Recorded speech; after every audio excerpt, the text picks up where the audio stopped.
The Book of Leviticus, Chapter 1. The Lord called to Moses and spoke to him from the tent of meeting. He said, "Speak to the Israelites and say to them, when anyone among you brings an offering to the Lord, bring as your offering an animal from either the herd or the flock. If the offering is a burnt offering from the herd, you are to offer a male without defect.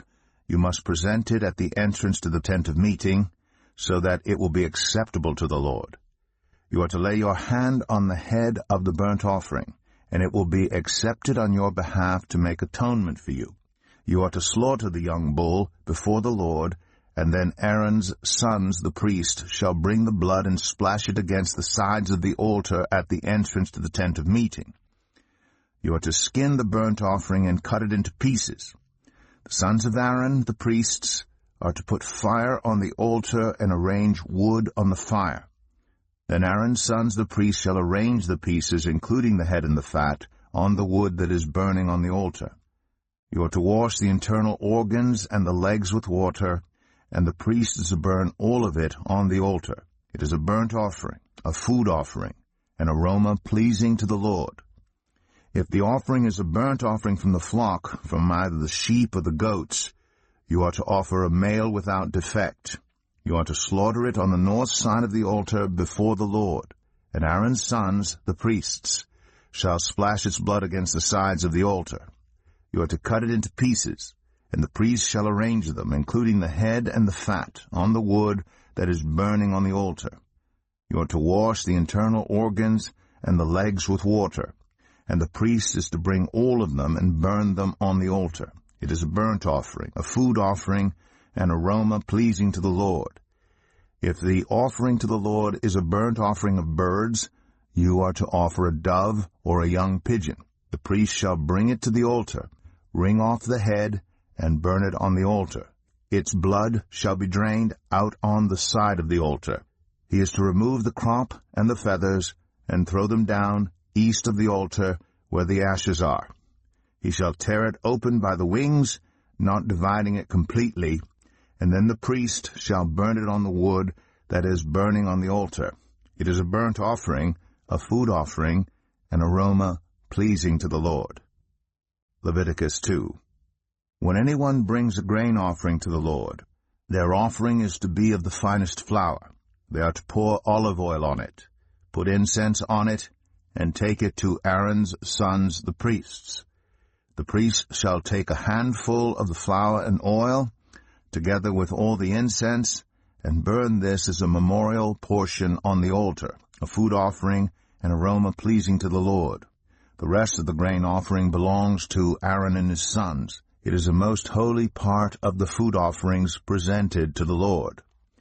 If you bring a grain offering baked in an oven, it is to consist of the finest flour, either thick loaves made without yeast, and with olive oil mixed in, or thin loaves made without yeast and brushed with olive oil.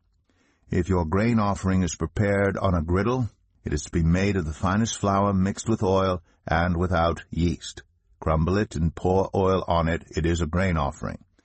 If your grain offering is cooked in a pan, it is to be made of the finest flour and some olive oil. Bring the grain offering made of these things to the Lord. Present it to the priest, who shall take it to the altar. He shall take out the memorial portion from the grain offering and burn it on the altar as a food offering, an aroma pleasing to the Lord. The rest of the grain offering belongs to Aaron and his sons. It is a most holy part of the food offerings presented to the Lord. Every grain offering you bring to the Lord must be made without yeast, for you are not to burn any yeast or honey in a food offering presented to the Lord. You may bring them to the Lord as an offering of the first fruits, but they are not to be offered on the altar as a pleasing aroma. Season all your grain offerings with salt. Do not leave the salt of the covenant of your God out of your grain offerings. Add salt to all your offerings. If you bring a grain offering of first fruits to the Lord, offer crushed heads of new grain roasted in the fire. Put oil and incense on it. It is a grain offering.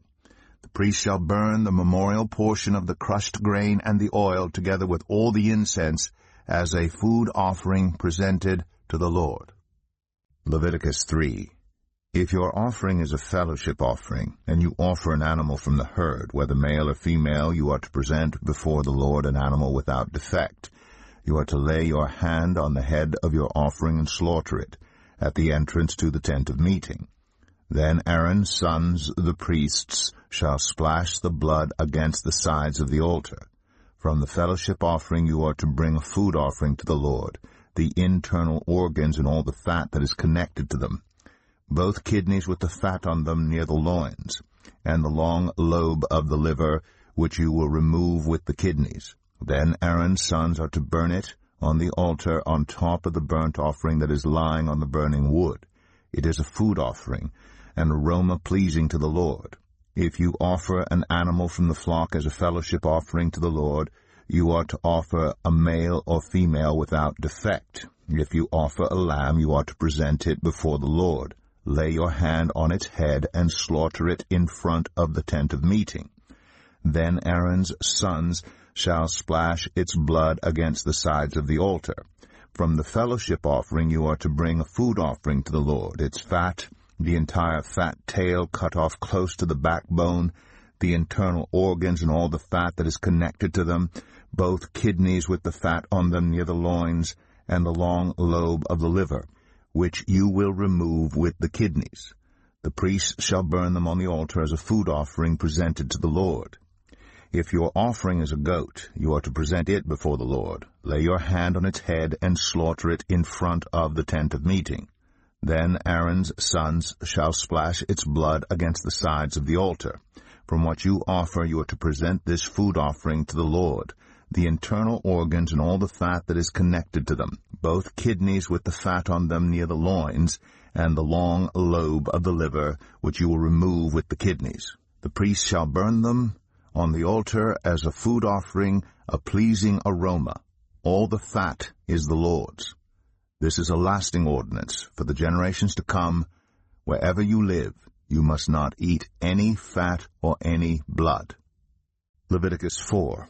The Lord said to Moses, "Say to the Israelites, when anyone sins unintentionally and does what is forbidden in any of the Lord's commands, if the anointed priest sins, bringing guilt on the people, he must bring to the Lord a young bull without defect as a sin offering for the sin he has committed. He is to present the bull at the entrance to the tent of meeting before the Lord.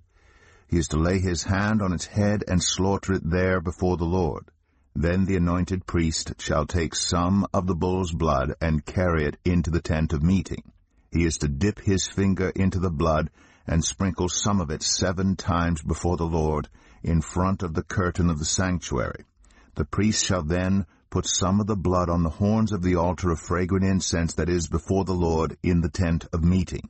The rest of the bull's blood he shall pour out at the base of the altar of burnt offering at the entrance to the tent of meeting. He shall remove all the fat from the bull of the sin offering, all the fat that is connected to the internal organs, both kidneys with the fat on them near the loins, and the long lobe of the liver, which he will remove with the kidneys, just as the fat is removed from the ox sacrificed as a fellowship offering. Then the priest shall burn them on the altar of burnt offering. But the hide of the bull and all its flesh, as well as the head and legs, the internal organs and the intestines, that is, all the rest of the bull, he must take outside the camp to a place ceremonially clean, where the ashes are thrown, and burn it there in a wood fire on the ash heap. If the whole Israelite community sins unintentionally and does what is forbidden in any of the Lord's commands, even though the community is unaware of the matter, when they realize their guilt, and the sin they committed becomes known, the assembly must bring a young bull as a sin offering and present it before the tent of meeting. The elders of the community are to lay their hands on the bull's head before the Lord, and the bull shall be slaughtered before the Lord. Then the anointed priest is to take some of the bull's blood into the tent of meeting. He shall dip his finger into the blood and sprinkle it before the Lord 7 times in front of the curtain. He is to put some of the blood on the horns of the altar that is before the Lord in the tent of meeting. The rest of the blood he shall pour out at the base of the altar of burnt offering at the entrance to the tent of meeting.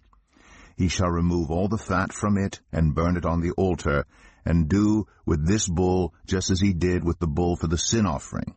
In this way the priest will make atonement for the community, and they will be forgiven. Then he shall take the bull outside the camp, and burn it as he burned the first bull. This is the sin offering for the community.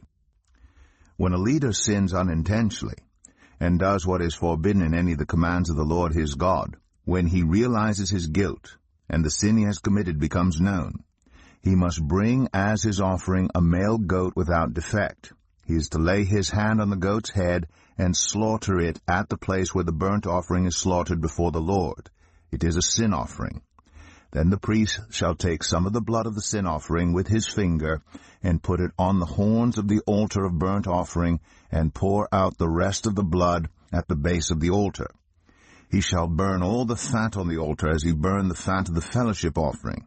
In this way the priest will make atonement for the leader's sin, and he will be forgiven. If any member of the community sins unintentionally, and does what is forbidden in any of the Lord's commands, when they realize their guilt, and the sin they have committed becomes known, they must bring as their offering for the sin they committed a female goat without defect. They are to lay their hand on the head of the sin offering, and slaughter it at the place of the burnt offering. Then the priest is to take some of the blood with his finger, and put it on the horns of the altar of burnt offering, and pour out the rest of the blood at the base of the altar. They shall remove all the fat, just as the fat is removed from the fellowship offering, and the priest shall burn it on the altar as an aroma pleasing to the Lord. In this way the priest will make atonement for them, and they will be forgiven. If someone brings a lamb as their sin offering, they are to bring a female without defect. They are to lay their hand on its head and slaughter it for a sin offering at the place where the burnt offering is slaughtered. Then the priest shall take some of the blood of the sin offering with his finger, and put it on the horns of the altar of burnt offering, and pour out the rest of the blood at the base of the altar. They shall remove all the fat, just as the fat is removed from the lamb of the fellowship offering, and the priest shall burn it on the altar on top of the food offerings presented to the Lord. In this way the priest shall make atonement for them for the sin they have committed, and they will be forgiven. Leviticus 5. If anyone sins because they do not speak up when they hear a public charge to testify regarding something they have seen or learned about, they will be held responsible. If anyone becomes aware that they are guilty, if they unwittingly touch anything ceremonially unclean, whether the carcass of an unclean animal, wild or domestic, or of any unclean creature that moves along the ground, and they are unaware that they have become unclean, but then they come to realize their guilt, or if they touch human uncleanness, anything that would make them unclean, even though they are unaware of it, but then they learn of it and realize their guilt, or if anyone thoughtlessly takes an oath to do anything, whether good or evil, in any matter one might carelessly swear about, even though they are unaware of it, but then they learn of it and realize their guilt. When anyone becomes aware that they are guilty in any of these matters, they must confess in what way they have sinned. As a penalty for the sin they have committed, they must bring to the Lord a female lamb or goat from the flock as a sin offering, and the priest shall make atonement for them for their sin.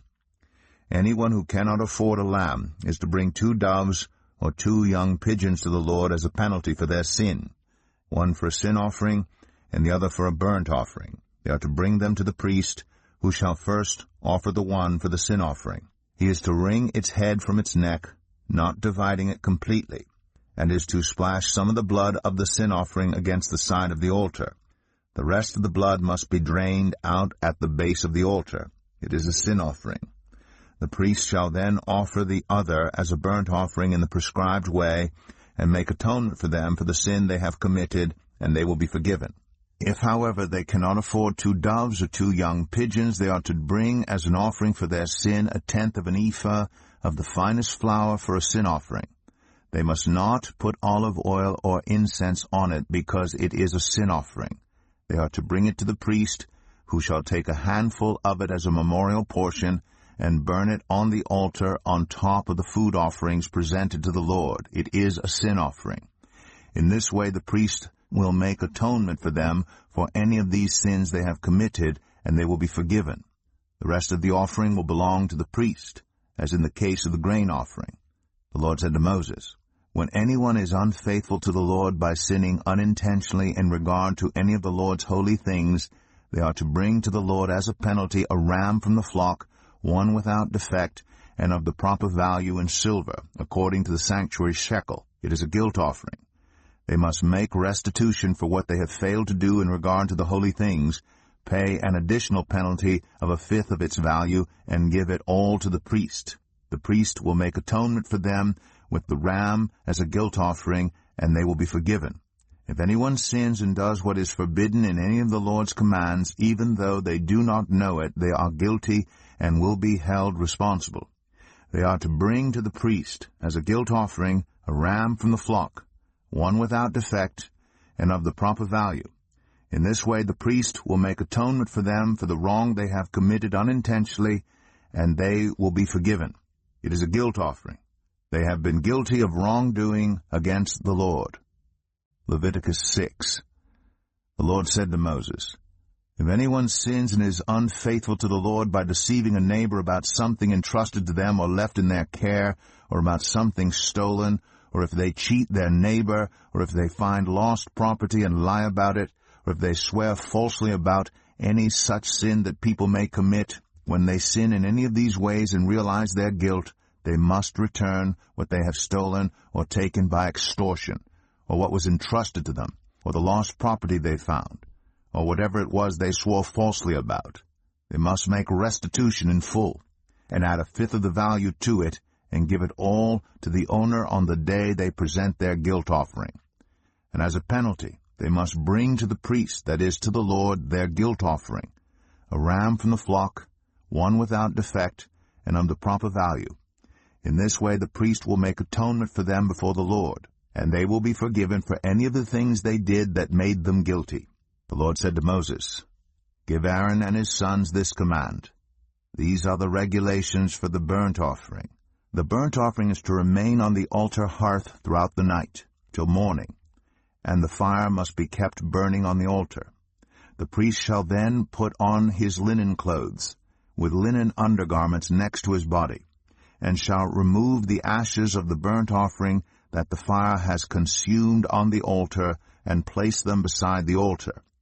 Then he is to take off these clothes and put on others, and carry the ashes outside the camp to a place that is ceremonially clean. The fire on the altar must be kept burning. It must not go out. Every morning the priest is to add firewood and arrange the burnt offering on the fire, and burn the fat of the fellowship offerings on it. The fire must be kept burning on the altar continuously. It must not go out. These are the regulations for the grain offering. Aaron's sons are to bring it before the Lord in front of the altar. The priest is to take a handful of the finest flour and some olive oil, together with all the incense on the grain offering, and burn the memorial portion on the altar as an aroma pleasing to the Lord. Aaron and his sons shall eat the rest of it, but it is to be eaten without yeast in the sanctuary area. They are to eat it in the courtyard of the tent of meeting. It must not be baked with yeast. I have given it as their share of the food offerings presented to me. Like the sin offering and the guilt offering, it is most holy. Any male descendant of Aaron may eat it. For all generations to come, it is his perpetual share of the food offerings presented to the Lord. Whatever touches them will become holy." The Lord also said to Moses, "This is the offering Aaron and his sons are to bring to the Lord on the day he is anointed: 1/10 of an ephah of the finest flour as a regular grain offering, half of it in the morning and half in the evening. It must be prepared with oil on a griddle. Bring it well mixed, and present the grain offering broken in pieces as an aroma pleasing to the Lord. The son who is to succeed him as anointed priest shall prepare it. It is the Lord's perpetual share, and is to be burned completely. Every grain offering of a priest shall be burned completely. It must not be eaten." The Lord said to Moses, "Say to Aaron and his sons, These are the regulations for the sin offering. The sin offering is to be slaughtered before the Lord in the place the burnt offering is slaughtered. It is most holy. The priest who offers it shall eat it. It is to be eaten in the sanctuary area, in the courtyard of the tent of meeting. Whatever touches any of the flesh will become holy. And if any of the blood is spattered on a garment, you must wash it in the sanctuary area. The clay pot the meat is cooked in must be broken. But if it is cooked in a bronze pot, the pot is to be scoured and rinsed with water. Any male in a priest's family may eat it. It is most holy. But any sin offering whose blood is brought into the tent of meeting to make atonement in the holy place must not be eaten. It must be burned up. Leviticus 7. These are the regulations for the guilt offering, which is most holy. The guilt offering is to be slaughtered in the place where the burnt offering is slaughtered, and its blood is to be splashed against the sides of the altar. All its fat shall be offered, the fat tail and the fat that covers the internal organs, both kidneys with the fat on them near the loins, and the long lobe of the liver, which is to be removed with the kidneys. The priest shall burn them on the altar as a food offering presented to the Lord. It is a guilt offering. Any male in a priest's family may eat it, but it must be eaten in the sanctuary area. It is most holy. The same law applies to both the sin offering and the guilt offering. They belong to the priest who makes atonement with them. The priest who offers a burnt offering for anyone may keep its hide for himself. Every grain offering baked in an oven or cooked in a pan or on a griddle belongs to the priest who offers it, and every grain offering, whether mixed with olive oil or dry, belongs equally to all the sons of Aaron. These are the regulations for the fellowship offering anyone may present to the Lord. If they offer it as an expression of thankfulness, then along with this thank offering they are to offer thick loaves made without yeast and with olive oil mixed in, thin loaves made without yeast and brushed with oil, and thick loaves of the finest flour well kneaded and with oil mixed in. Along with their fellowship offering of thanksgiving, they are to present an offering with thick loaves of bread made with yeast. They are to bring one of each kind as an offering, a contribution to the Lord. It belongs to the priest who splashes the blood of the fellowship offering against the altar. The meat of their fellowship offering of thanksgiving must be eaten on the day it is offered. They must leave none of it till morning. If, however, their offering is the result of a vow, or is a free will offering, the sacrifice shall be eaten on the day they offer it. But anything left over may be eaten on the next day. Any meat of the sacrifice left over till the third day must be burned up. If any meat of the fellowship offering is eaten on the third day, the one who offered it will not be accepted. It will not be reckoned to their credit, for it has become impure. The person who eats any of it will be held responsible. Meat that touches anything ceremonially unclean must not be eaten. It must be burned up. As for other meat, anyone ceremonially clean may eat it. But if anyone who is unclean eats any meat of the fellowship offering belonging to the Lord, they must be cut off from their people. Anyone who touches something unclean, whether human uncleanness or an unclean animal or any unclean creature that moves along the ground, and then eats any of the meat of the fellowship offering belonging to the Lord, must be cut off from their people. The Lord said to Moses, "Say to the Israelites, do not eat any of the fat of cattle, sheep, or goats. The fat of an animal found dead or torn by wild animals may be used for any other purpose, but you must not eat it.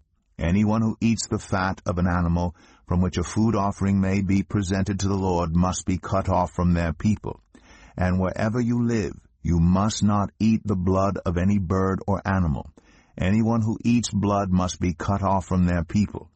The Lord said to Moses, "Say to the Israelites, anyone who brings a fellowship offering to the Lord is to bring part of it as their sacrifice to the Lord. With their own hands they are to present the food offering to the Lord. They are to bring the fat together with the breast, and wave the breast before the Lord as a wave offering. The priest shall burn the fat on the altar, but the breast belongs to Aaron and his sons. You are to give the right thigh of your fellowship offerings to the priest as a contribution.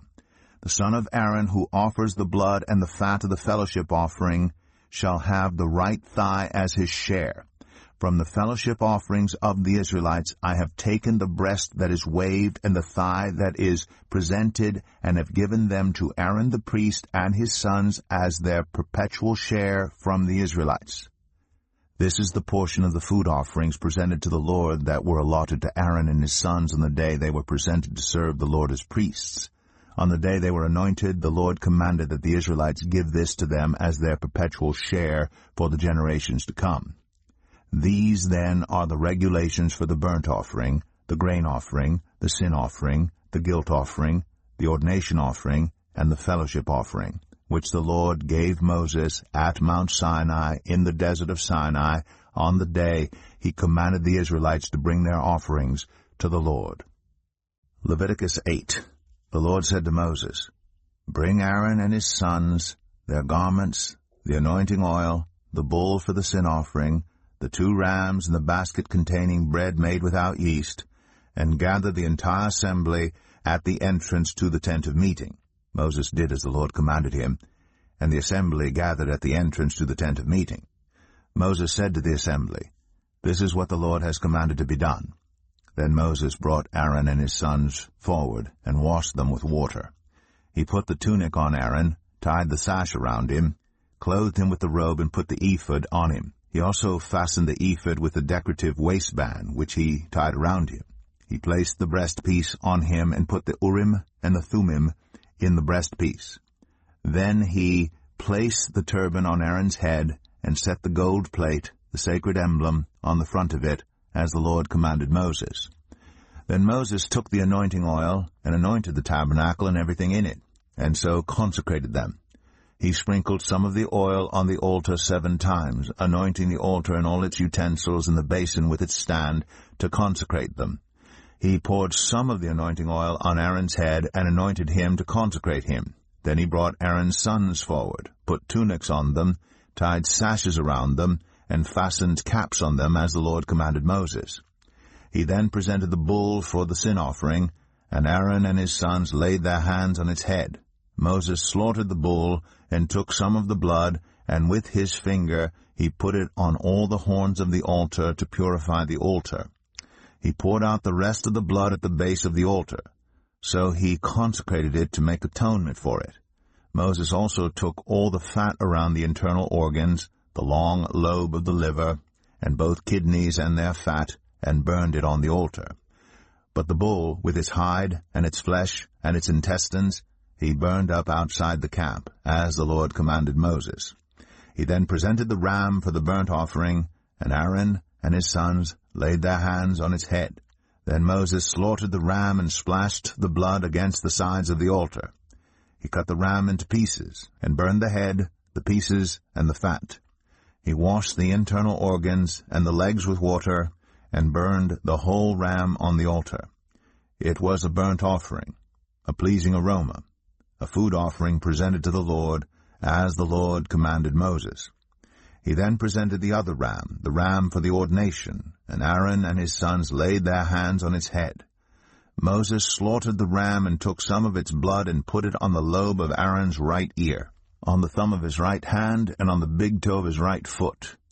Moses also brought Aaron's sons forward and put some of the blood on the lobes of their right ears, on the thumbs of their right hands, and on the big toes of their right feet.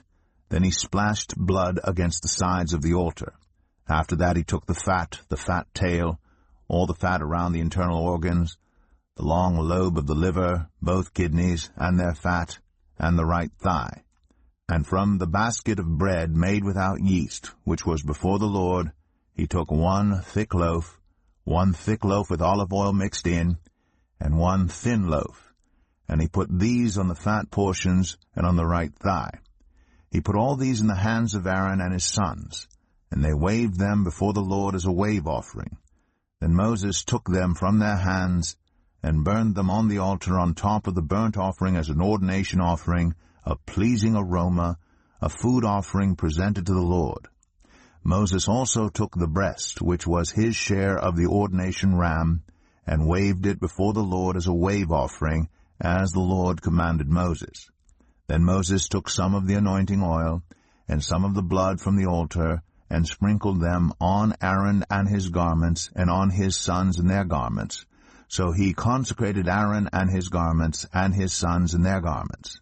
Moses then said to Aaron and his sons, Cook the meat at the entrance to the tent of meeting, and eat it there with the bread from the basket of ordination offerings, as I was commanded. Aaron and his sons are to eat it. Then burn up the rest of the meat and the bread. Do not leave the entrance to the tent of meeting for 7 days until the days of your ordination are completed, for your ordination will last 7 days. What has been done today was commanded by the Lord to make atonement for you. You must stay at the entrance to the tent of meeting day and night for 7 days and do what the Lord requires, so you will not die, for that is what I have been commanded. So Aaron and his sons did everything the Lord commanded through Moses. Leviticus 9. On the 8th day Moses summoned Aaron and his sons and the elders of Israel. He said to Aaron, Take a bull calf for your sin offering, and a ram for your burnt offering, both without defect, and present them before the Lord. Then say to the Israelites, Take a male goat for a sin offering, a calf and a lamb, both a year old and without defect, for a burnt offering, and an ox and a ram for a fellowship offering to sacrifice before the Lord, together with the grain offering mixed with olive oil. For today the Lord will appear to you. They took the things Moses commanded to the front of the tent of meeting, and the entire assembly came near and stood before the Lord. Then Moses said, This is what the Lord has commanded you to do, so that the glory of the Lord may appear to you. Moses said to Aaron, Come to the altar, and sacrifice your sin offering and your burnt offering, and make atonement for yourself and the people. Sacrifice the offering that is for the people, and make atonement for them, as the Lord has commanded. So Aaron came to the altar and slaughtered the calf as a sin offering for himself. His sons brought the blood to him, and he dipped his finger into the blood and put it on the horns of the altar.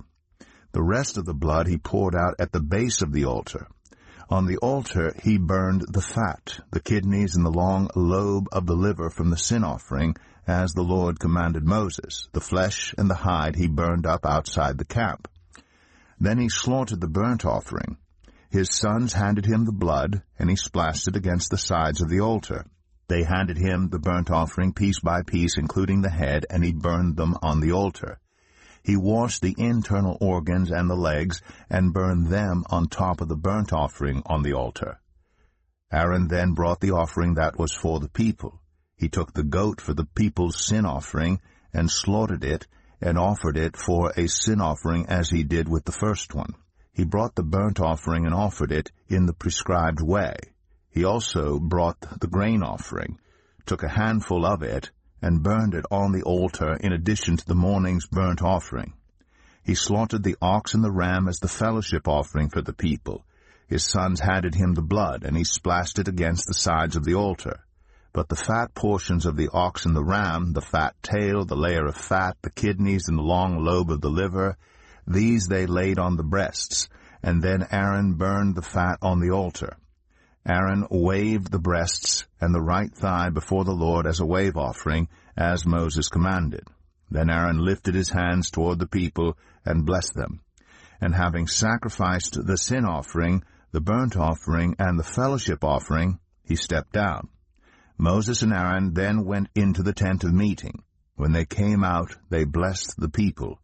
And the glory of the Lord appeared to all the people.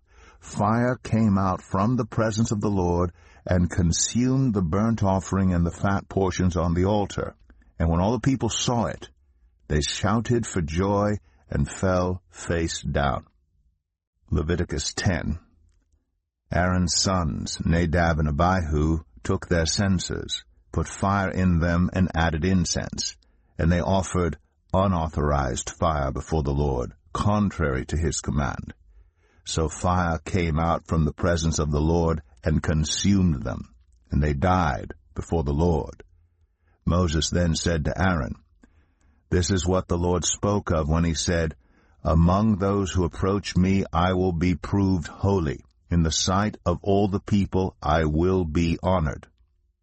Aaron remained silent. Moses summoned Mishael and Elzaphan, sons of Aaron's uncle Uzziel, and said to them, "Come here. Carry your cousins outside the camp, away from the front of the sanctuary." So they came and carried them, still in their tunics, outside the camp, as Moses ordered. Then Moses said to Aaron and his sons Eleazar and Ithamar, "Do not let your hair become unkempt, and do not tear your clothes, or you will die, and the Lord will be angry with the whole community. But your relatives, all the Israelites, may mourn for those the Lord has destroyed by fire. Do not leave the entrance to the tent of meeting, or you will die, because the Lord's anointing oil is on you." So they did as Moses said. And then the Lord said to Aaron, "You and your sons are not to drink wine or other fermented drink whenever you go into the tent of meeting, or you will die.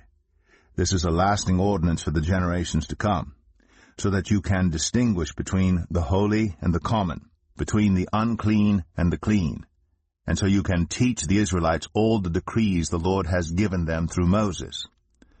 Moses said to Aaron and his remaining sons Eleazar and Ithamar, "Take the grain offering left over from the food offerings, prepared without yeast, and present it to the Lord, and eat it beside the altar, for it is most holy. Eat it in the sanctuary area, because it is your share and your son's share of the food offerings presented to the Lord, for so I have been commanded. But you and your sons and your daughters may eat the breast that was waved and the thigh that was presented. Eat them in a ceremonially clean place.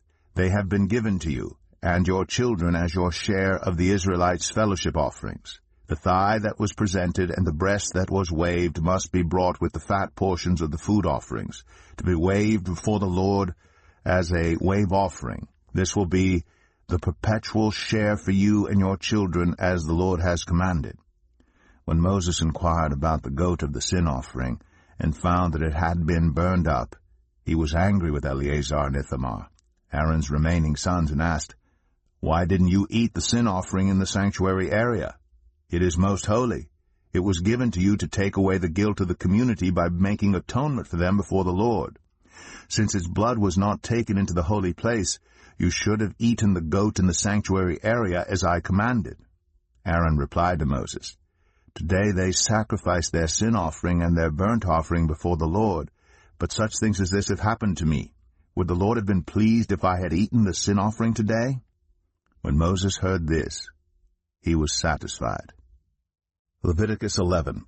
The Lord said to Moses and Aaron, "Say to the Israelites, of all the animals that live on land, these are the ones you may eat. You may eat any animal that has a divided hoof and that chews the cud.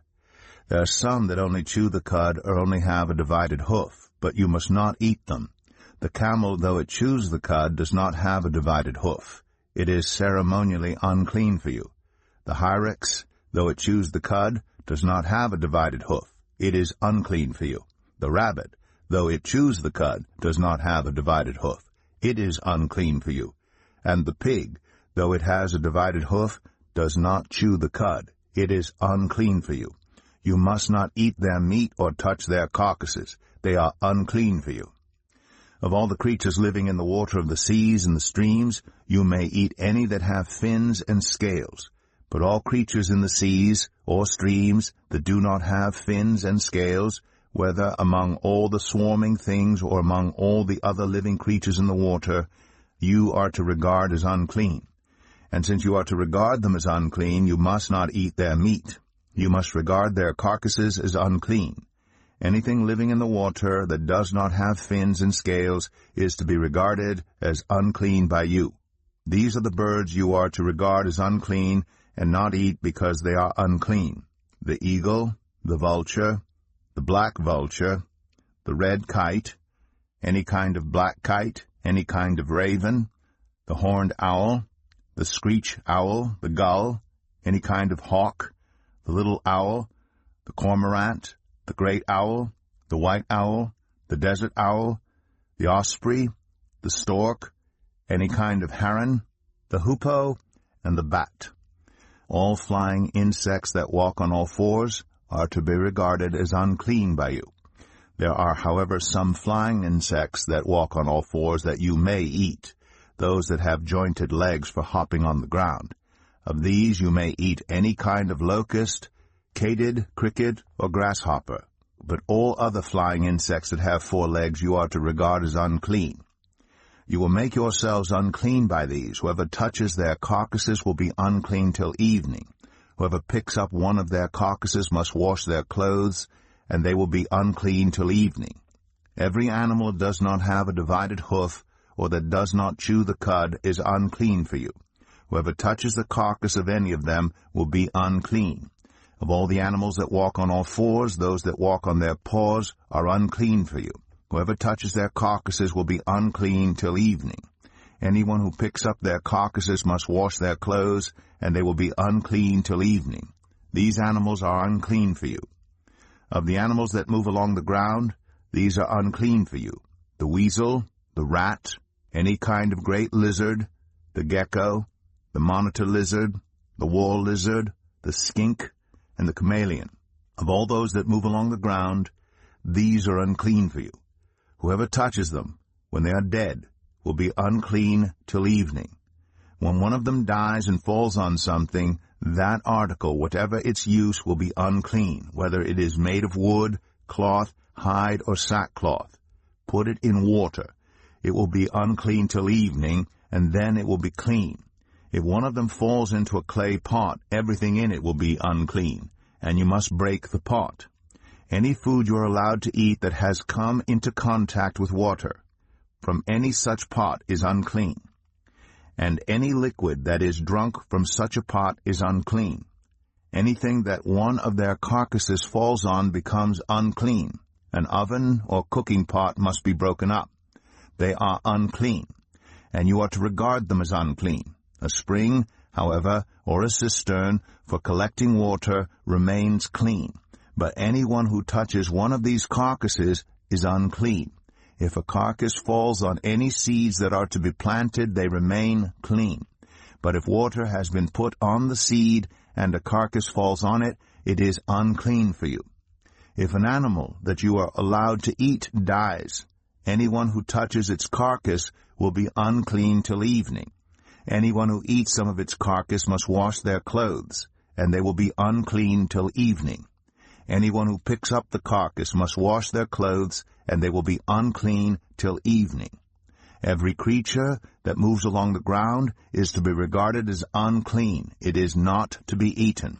You are not to eat any creature that moves along the ground, whether it moves on its belly or walks on all fours or on many feet. It is unclean.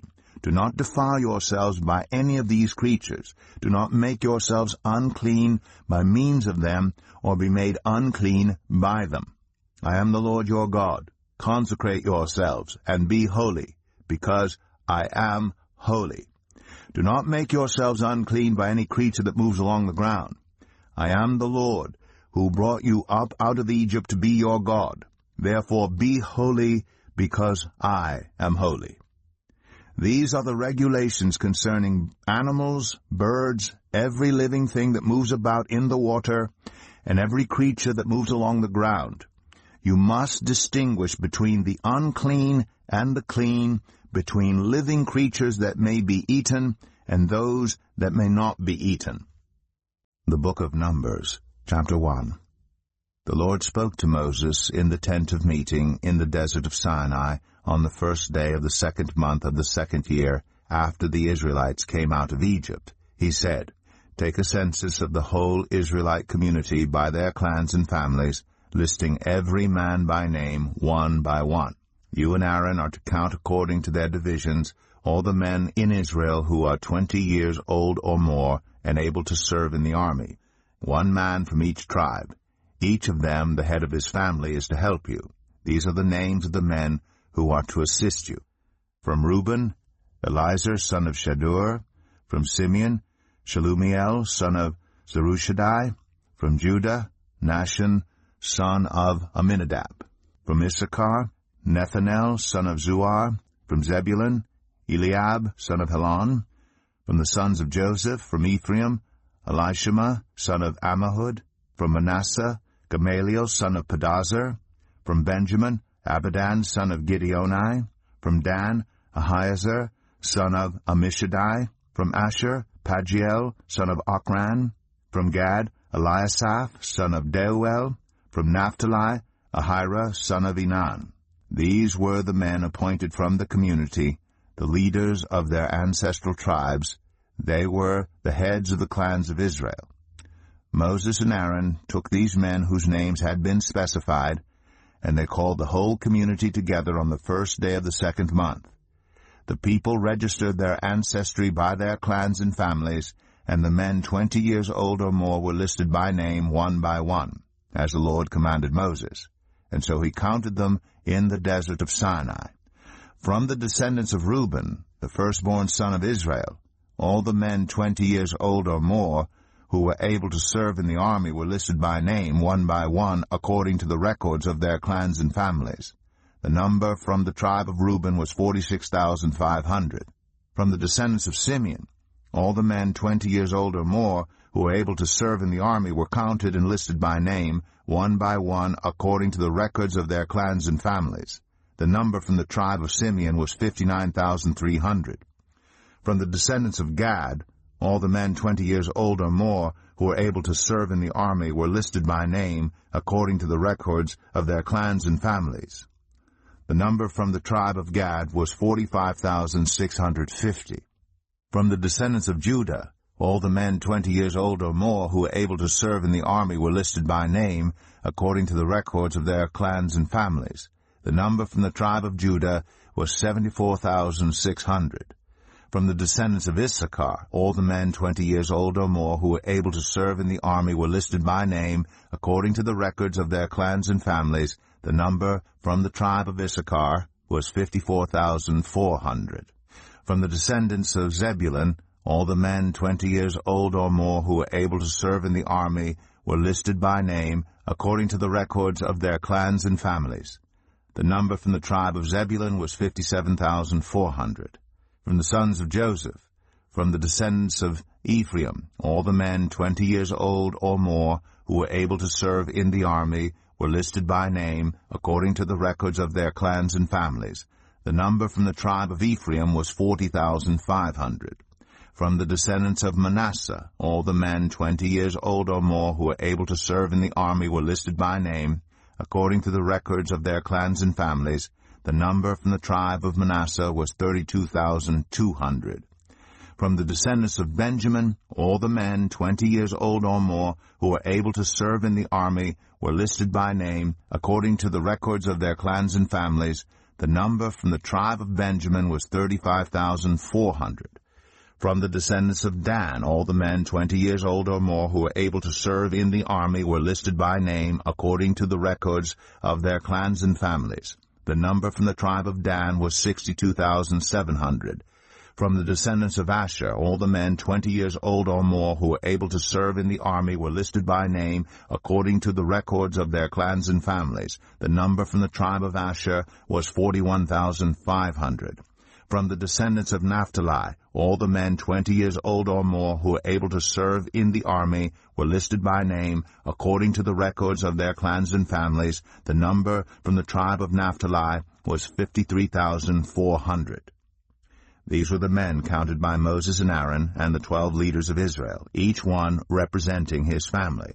All the Israelites 20 years old or more who were able to serve in Israel's army were counted according to their families. The total number was 603,550. The ancestral tribe of the Levites, however, was not counted along with the others. The Lord had said to Moses, "You must not count the tribe of Levi or include them in the census of the other Israelites. Instead, appoint the Levites to be in charge of the tabernacle of the covenant law, over all its furnishings and everything belonging to it. They are to carry the tabernacle and all its furnishings. They are to take care of it and encamp around it. Whenever the tabernacle is to move, the Levites are to take it down.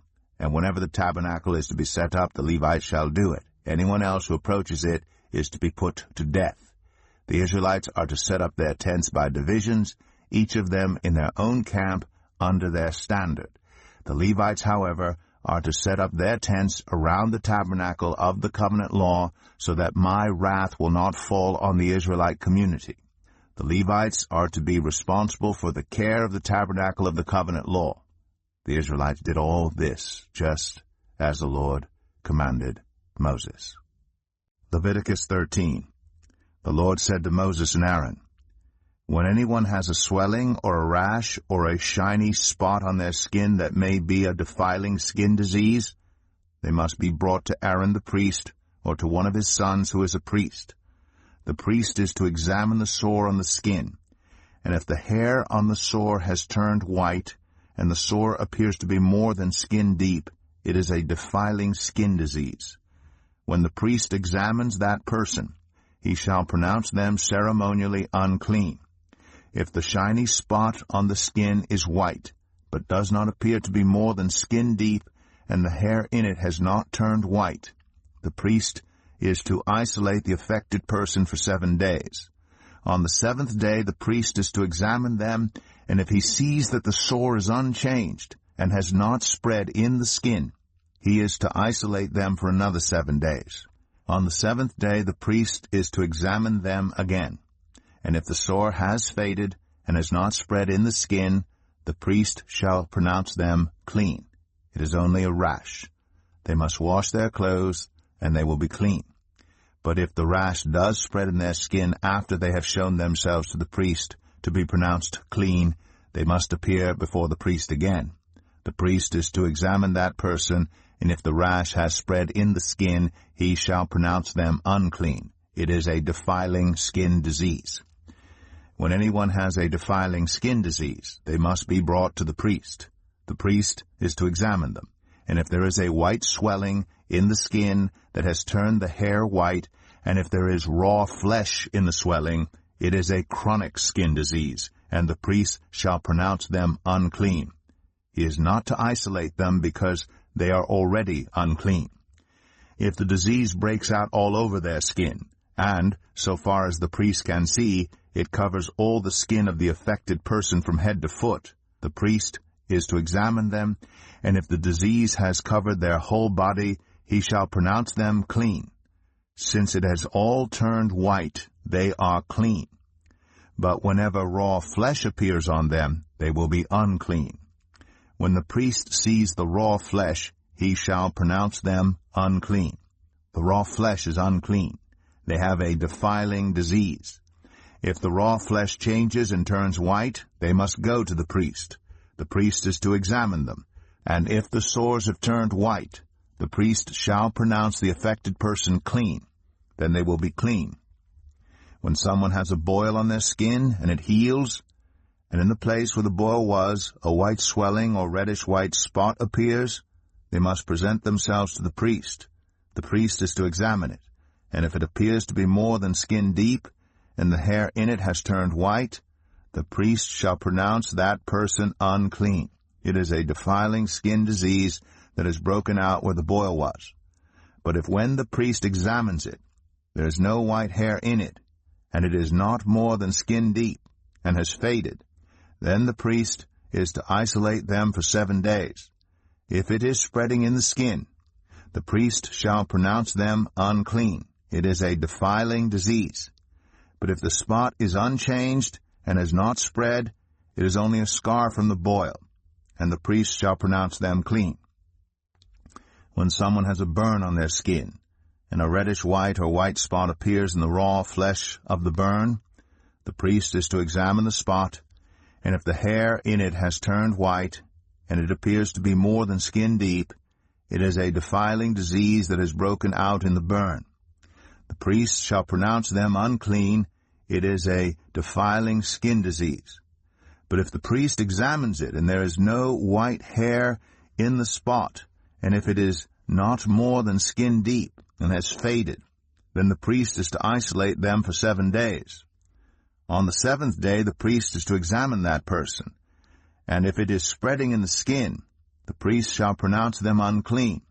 It is a defiling skin disease. If, however, the spot is unchanged and has not spread in the skin but has faded, it is a swelling from the burn, and the priest shall pronounce them clean. It is only a scar from the burn. If a man or woman has a sore on their head or chin, the priest is to examine the sore, and if it appears to be more than skin deep, and the hair in it is yellow and thin, the priest shall pronounce them unclean. It is a defiling skin disease on the head or chin. But if when the priest examines the sore, it does not seem to be more than skin deep, and there is no black hair in it, then the priest is to isolate the affected person for 7 days. On the 7th day the priest is to examine the sore, and if it has not spread, and there is no yellow hair in it, and it does not appear to be more than skin deep, then the man or woman must shave themselves, except for the affected area, and the priest is to keep them isolated another 7 days. On the 7th day the priest is to examine the sore, and if it has not spread in the skin, and appears to be no more than skin deep, the priest shall pronounce them clean. They must wash their clothes, and they will be clean. But if the sore does spread in the skin after they are pronounced clean, the priest is to examine them. And if he finds that the sore has spread in the skin, he does not need to look for yellow hair. They are unclean. If, however, the sore is unchanged, so far as the priest can see, and if black hair has not grown in it, the affected person is healed. They are clean, and the priest shall pronounce them clean. When a man or woman has white spots on the skin, the priest is to examine them. And if the spots are dull white, it is a harmless rash that has broken out on the skin. They are clean. A man who has lost his hair and is bald is clean. If he has lost his hair from the front of his scalp and has a bald forehead, he is clean. But if he has a reddish-white sore on his bald head or forehead, it is a defiling disease breaking out on his head or forehead. The priest is to examine him. And if the swollen sore on his head or forehead is reddish-white, like a defiling skin disease, the man is diseased and is unclean. The priest shall pronounce him unclean because of the sore on his head. Anyone with such a defiling disease must wear torn clothes. Let their hair be unkempt, cover the lower part of their face, and cry out, "Unclean, unclean." As long as they have the disease, they remain unclean. They must live alone. They must live outside the camp. As for any fabric that is spoiled with a defiling mold, any woolen or linen clothing, any woven or knitted material of linen or wool, any leather, or anything made of leather, if the affected area in the fabric, the leather, the woven or knitted material, or any leather article is greenish or reddish, it is a defiling mold, and must be shown to the priest. The priest is to examine the affected area and isolate the article for 7 days. On the 7th day he is to examine it, and if the mold has spread in the fabric, the woven or knitted material, or the leather, whatever its use, it is a persistent defiling mold. The article is unclean. He must burn the fabric, the woven or knitted material of wool or linen, or any leather article that has been spoiled, because the defiling mold is persistent. The article must be burned. But if when the priest examines it, the mold has not spread in the fabric, the woven or knitted material, or the leather article, he shall order that the spoiled article be washed. Then he is to isolate it for another 7 days. After the article has been washed, the priest is to examine it again. And if the mold has not changed its appearance, even though it has not spread, it is unclean. Burn it, no matter which side of the fabric has been spoiled. If when the priest examines it, the mold has faded after the article has been washed, he is to tear the spoiled part out of the fabric, the leather, or the woven or knitted material. But if it reappears in the fabric, in the woven or knitted material, or in the leather article, it is a spreading mold. Whatever has the mold must be burned. Any fabric, woven or knitted material, or any leather article that has been washed and is rid of the mold must be washed again. Then it will be clean.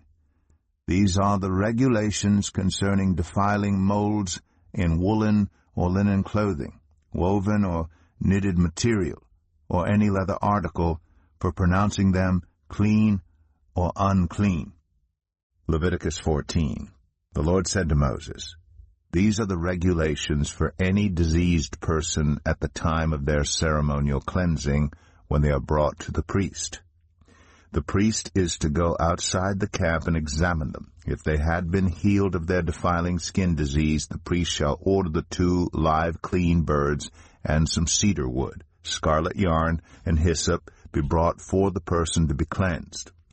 Then the priest shall order that one of the birds be killed over fresh water in a clay pot.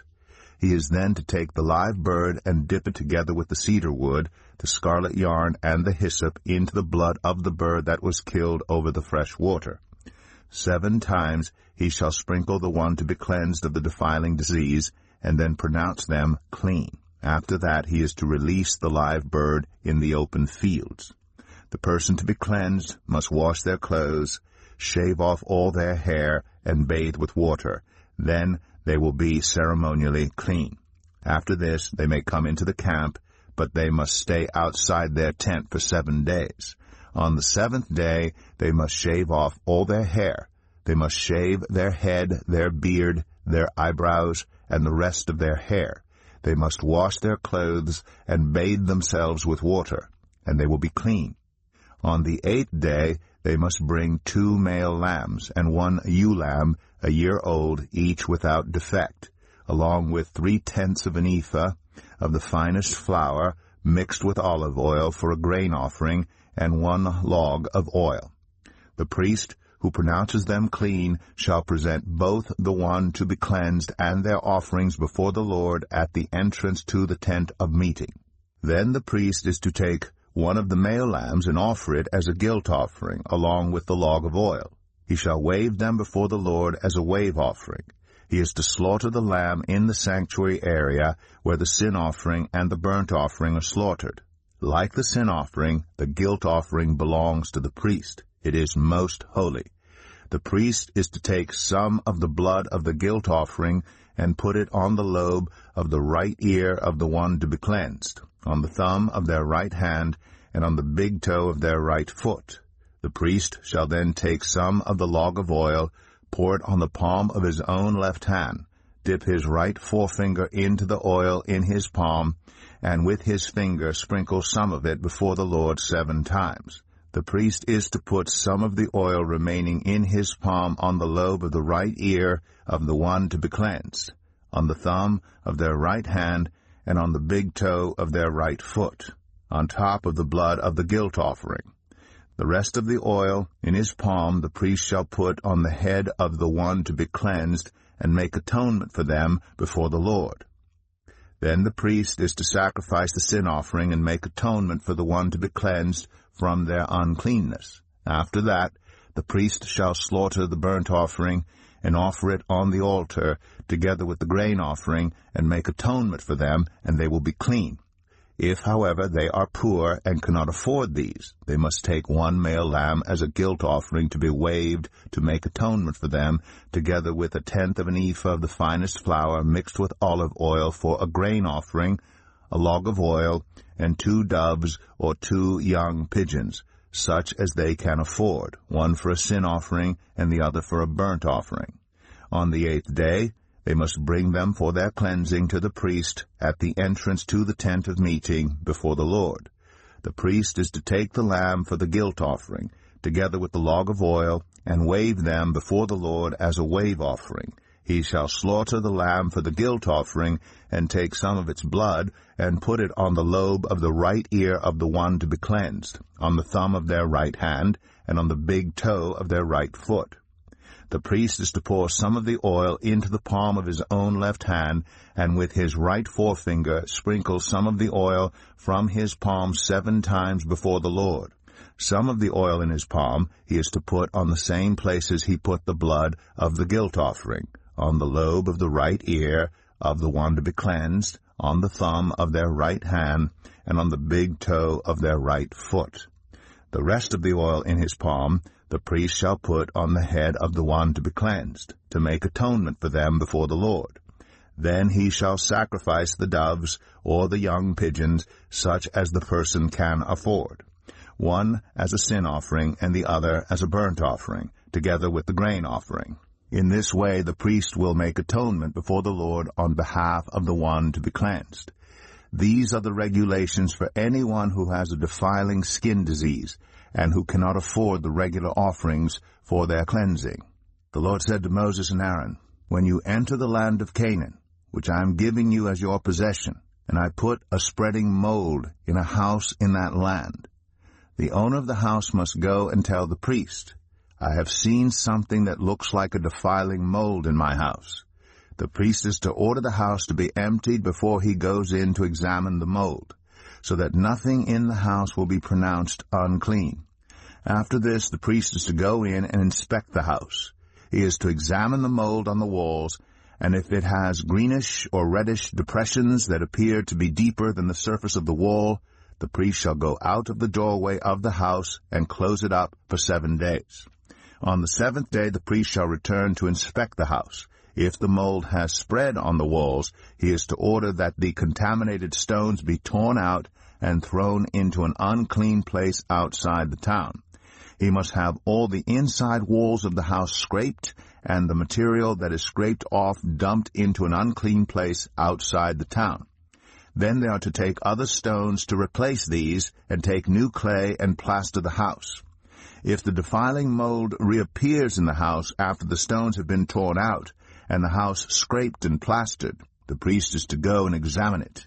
And if the mold has spread in the house, it is a persistent, defiling mold. The house is unclean. It must be torn down, its stones, timbers, and all the plaster, and taken out of the town to an unclean place. Anyone who goes into the house while it is closed up will be unclean till evening.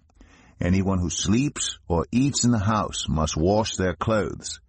But if the priest comes to examine it, and the mold has not spread after the house has been plastered, he shall pronounce the house clean, because the defiling mold is gone.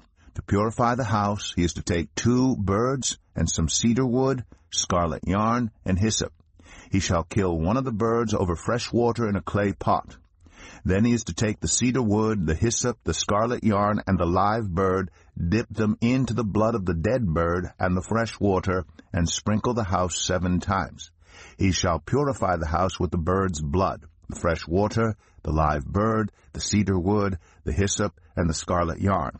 Then he is to release the live bird in the open fields outside the town. In this way he will make atonement for the house, and it will be clean. These are the regulations for any defiling skin disease, for a sore, for defiling molds in fabric or in a house, and for a swelling, a rash, or a shiny spot, to determine whether something is clean or unclean. These are the regulations for defiling skin disease and defiling molds. Leviticus 15. The Lord said to Moses and Aaron, "Speak to the Israelites and say to them, when any man has an unusual bodily discharge, such a discharge is unclean. Whether it continues flowing from his body or is blocked, it will make him unclean. This is how his discharge will bring about uncleanness. Any bed the man with a discharge lies on will be unclean, and anything he sits on will be unclean. Anyone who touches his bed must wash their clothes and bathe with water, and they will be unclean till evening. Whoever sits on anything that the man with a discharge sat on must wash their clothes and bathe with water, and they will be unclean till evening. Whoever touches the man or who has a discharge must wash their clothes and bathe with water, and they will be unclean till evening. If the man with the discharge spits on anyone who is clean, they must wash their clothes and bathe with water, and they will be unclean till evening. Everything the man sits on when riding will be unclean, and whoever touches any of the things that were under him will be unclean till evening. Whoever picks up those things must wash their clothes and bathe with water, and they will be unclean till evening. Anyone the man with the discharge touches, without rinsing his hands with water, must wash their clothes and bathe with water, and they will be unclean till evening. A clay pot that the man touches must be broken, and any wooden article is to be rinsed with water. When a man is cleansed from his discharge, he is to count off 7 days for his ceremonial cleansing. He must wash his clothes and bathe himself with fresh water, and he will be clean. On the 8th day he must take 2 doves or 2 young pigeons and come before the Lord to the entrance to the tent of meeting and give them to the priest. The priest is to sacrifice them, the one for a sin offering and the other for a burnt offering. In this way he will make atonement before the Lord for the man because of his discharge. When a man has an emission of semen, he must bathe his whole body with water, and he will be unclean till evening.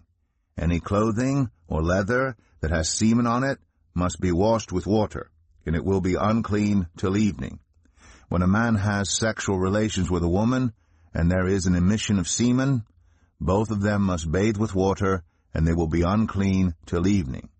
When a woman has her regular flow of blood, the impurity of her monthly period will last 7 days, and anyone who touches her will be unclean till evening.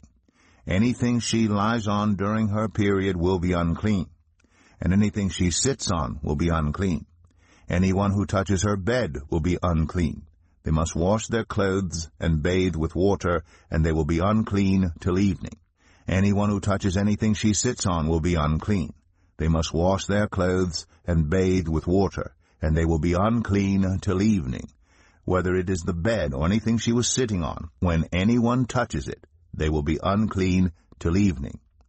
If a man has sexual relations with her, and her monthly flow touches him, he will be unclean for 7 days. Any bed he lies on will be unclean.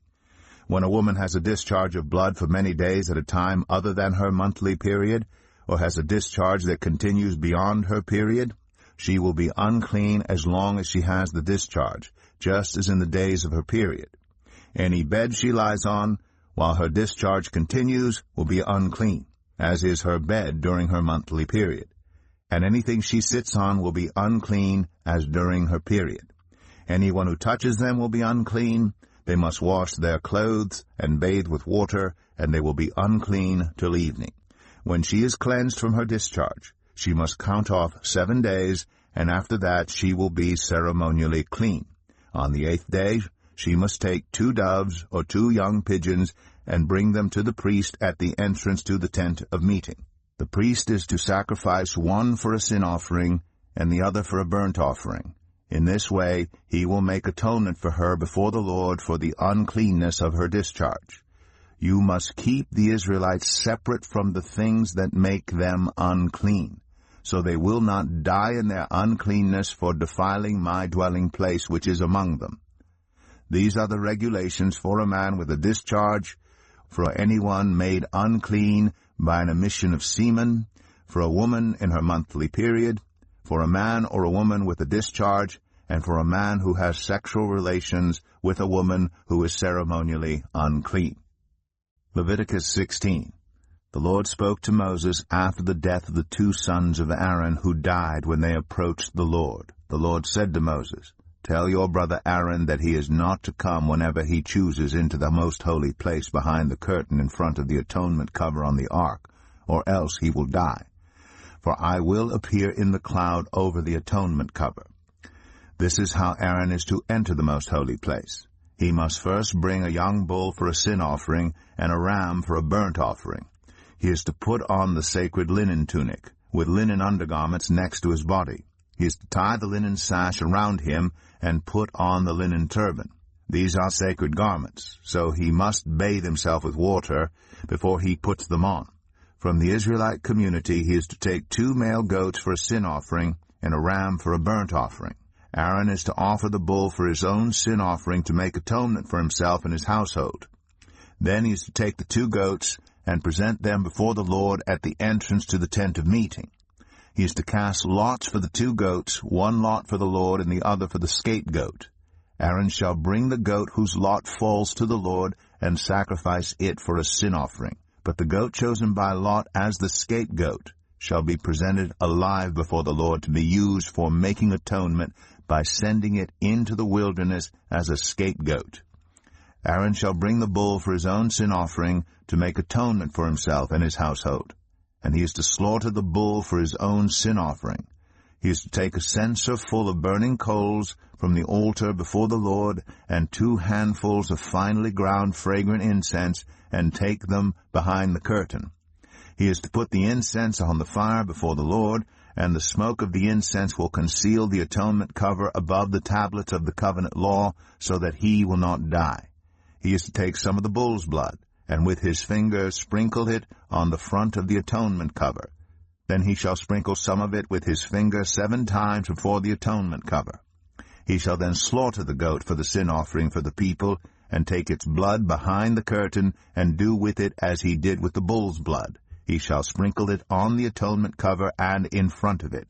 In this way he will make atonement for the most holy place because of the uncleanness and rebellion of the Israelites, whatever their sins have been.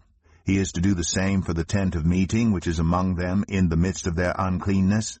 No one is to be in the tent of meeting from the time Aaron goes in to make atonement in the most holy place until he comes out, having made atonement for himself, his household, and the whole community of Israel. Then he shall come out to the altar, that is, before the Lord, and make atonement for it. He shall take some of the bull's blood and some of the goat's blood, and put it on all the horns of the altar. He shall sprinkle some of the blood on it with his finger 7 times to cleanse it and to consecrate it from the uncleanness of the Israelites. When Aaron has finished making atonement for the most holy place, the tent of meeting, and the altar, he shall bring forward the live goat. He is to lay both hands on the head of the live goat and confess over it all the wickedness and rebellion of the Israelites, all their sins, and put them on the goat's head. He shall send the goat away into the wilderness in the care of someone appointed for the task. The goat will carry on itself all their sins to a remote place, and the man shall release it in the wilderness. Then Aaron is to go into the tent of meeting, and take off the linen garments he put on before he entered the most holy place, and is to leave them there. He shall bathe himself with water in the sanctuary area, and put on his regular garments. Then he shall come out and sacrifice the burnt offering for himself, and the burnt offering for the people, to make atonement for himself and for the people. He shall also burn the fat of the sin offering on the altar. The man who releases the goat as a scapegoat must wash his clothes and bathe himself with water. Afterward he may come into the camp. The bull and the goat for the sin offerings, whose blood was brought into the most holy place to make atonement, must be taken outside the camp. Their hides, flesh, and intestines are to be burned up. The man who burns them must wash his clothes and bathe himself with water. Afterward he may come into the camp. This is to be a lasting ordinance for you. On the 10th day of the 7th month you must deny yourselves and not do any work, whether native-born or a foreigner residing among you, because on this day atonement will be made for you, to cleanse you. Then, before the Lord, you will be clean from all your sins. It is a day of Sabbath rest, and you must deny yourselves. It is a lasting ordinance. The priest who is anointed and ordained to succeed his father as high priest is to make atonement.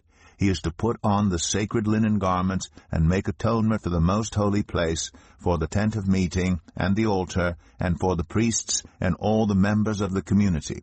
This is to be a lasting ordinance for you. Atonement is to be made once a year for all the sins of the Israelites. And it was done, as the Lord commanded Moses. Leviticus 17. The Lord said to Moses, Speak to Aaron and his sons, and to all the Israelites, and say to them, This is what the Lord has commanded. Any Israelite who sacrifices an ox, a lamb, or a goat, in the camp or outside of it, instead of bringing it to the entrance to the tent of meeting, to present it as an offering to the Lord in front of the tabernacle of the Lord, that person shall be considered guilty of bloodshed. They have shed blood and must be cut off from their people. This is so the Israelites will bring to the Lord the sacrifices they are now making in the open fields. They must bring them to the priest, that is, to the Lord, at the entrance to the tent of meeting, and sacrifice them as fellowship offerings. The priest is to splash the blood against the altar of the Lord, at the entrance to the tent of meeting, and burn the fat as an aroma pleasing to the Lord. They must no longer offer any of their sacrifices to the goat idols, to whom they prostitute themselves. This is to be a lasting ordinance for them, and for the generations to come. Say to them, Any Israelite or any foreigner residing among them who offers a burnt offering or sacrifice and does not bring it to the entrance to the tent of meeting to sacrifice it to the Lord must be cut off from the people of Israel. I will set my face against any Israelite or any foreigner residing among them who eats blood, and I will cut them off from the people. For the life of a creature is in the blood, and I have given it to you to make atonement for yourselves on the altar. It is the blood that makes atonement for one's life. Therefore I say to the Israelites, none of you may eat blood, nor may any foreigner residing among you eat blood. Any Israelite or any foreigner residing among you who hunts any animal or bird that may be eaten must drain out the blood and cover it with earth, because the life of every creature is its blood. That is why I have said to the Israelites, you must not eat the blood of any creature, because the life of every creature is its blood. Anyone who eats it must be cut off. Anyone, whether native-born or foreigner, who eats anything found dead or torn by wild animals must wash their clothes and bathe with water, and they will be ceremonially unclean till evening. Then they will be clean. But if they do not wash their clothes and bathe themselves, they will be held responsible. Leviticus 18. The Lord said to Moses, Speak to the Israelites and say to them, I am the Lord your God. You must not do as they do in Egypt, where you used to live, and you must not do as they do in the land of Canaan, where I am bringing you. Do not follow their practices. You must obey my laws and be careful to follow my decrees. I am the Lord your God. Keep my decrees and laws, for the person who obeys them will live by them. I am the Lord. No one is to approach any close relative to have sexual relations. I am the Lord. Do not dishonor your father by having sexual relations with your mother. She is your mother. Do not have relations with her. Do not have sexual relations with your father's wife. That would dishonor your father. Do not have sexual relations with your sister, either your father's daughter or your mother's daughter, whether she was born in the same home or elsewhere. Do not have sexual relations with your son's daughter or your daughter's daughter. That would dishonor you. Do not have sexual relations with the daughter of your father's wife, born to your father. She is your sister. Do not have sexual relations with your father's sister. She is your father's close relative. Do not have sexual relations with your mother's sister, because she is your mother's close relative. Do not dishonor your father's brother by approaching his wife to have sexual relations. She is your aunt. Do not have sexual relations with your daughter-in-law. She is your son's wife. Do not have relations with her. Do not have sexual relations with your brother's wife. That would dishonor your brother. Do not have sexual relations with both a woman and her daughter. Do not have sexual relations with either her son's daughter or her daughter's daughter. They are close relatives. That is wickedness. Do not take your wife's sister as a rival wife and have sexual relations with her while your wife is living. Do not approach a woman to have sexual relations during the uncleanness of her monthly period. Do not have sexual relations with your neighbor's wife and defile yourself with her. Do not give any of your children to be sacrificed to Moloch, for you must not profane the name of your God. I am the Lord. Do not have sexual relations with a man as one does with a woman. That is detestable. Do not have sexual relations with an animal and defile yourself with it. A woman must not present herself to an animal to have sexual relations with it. That is a perversion. Do not defile yourselves in any of these ways, because this is how the nations that I am going to drive out before you became defiled. Even the land was defiled, so I punished it for its sin, and the land vomited out its inhabitants. But you must keep my decrees and my laws. The native-born and the foreigners residing among you must not do any of these detestable things, for all these things were done by the people who lived in the land before you, and the land became defiled. And if you defile the land, it will vomit you out as it vomited out the nations that were before you. Everyone who does any of these detestable things, such persons must be cut off from their people. Keep my requirements, and do not follow any of the detestable customs that were practiced before you came, and do not defile yourselves with them. I am the Lord your God. Leviticus 19. The Lord said to Moses, Speak to the entire assembly of Israel, and say to them, Be holy, because I, the Lord your God, am holy. Each of you must respect your mother and father, and you must observe my Sabbaths. I am the Lord your God. Do not turn to idols, or make metal gods for yourselves. I am the Lord your God. When you sacrifice a fellowship offering to the Lord, sacrifice it in such a way that it will be accepted on your behalf. It shall be eaten on the day you sacrifice it, or on the next day. Anything left over until the third day must be burned up. If any of it is eaten on the third day, it is impure, and will not be accepted. Whoever eats it will be held responsible because they have desecrated what is holy to the Lord. They must be cut off from their people. When you reap the harvest of your land, do not reap to the very edges of your field or gather the gleanings of your harvest. Do not go over your vineyard a second time or pick up the grapes that have fallen. Leave them for the poor and the foreigner. I am the Lord your God. Do not steal. Do not lie. Do not deceive one another.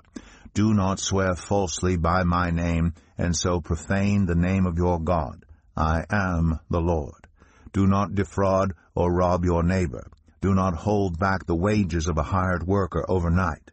Do not curse the deaf or put a stumbling block in front of the blind, but fear your God. I am the Lord.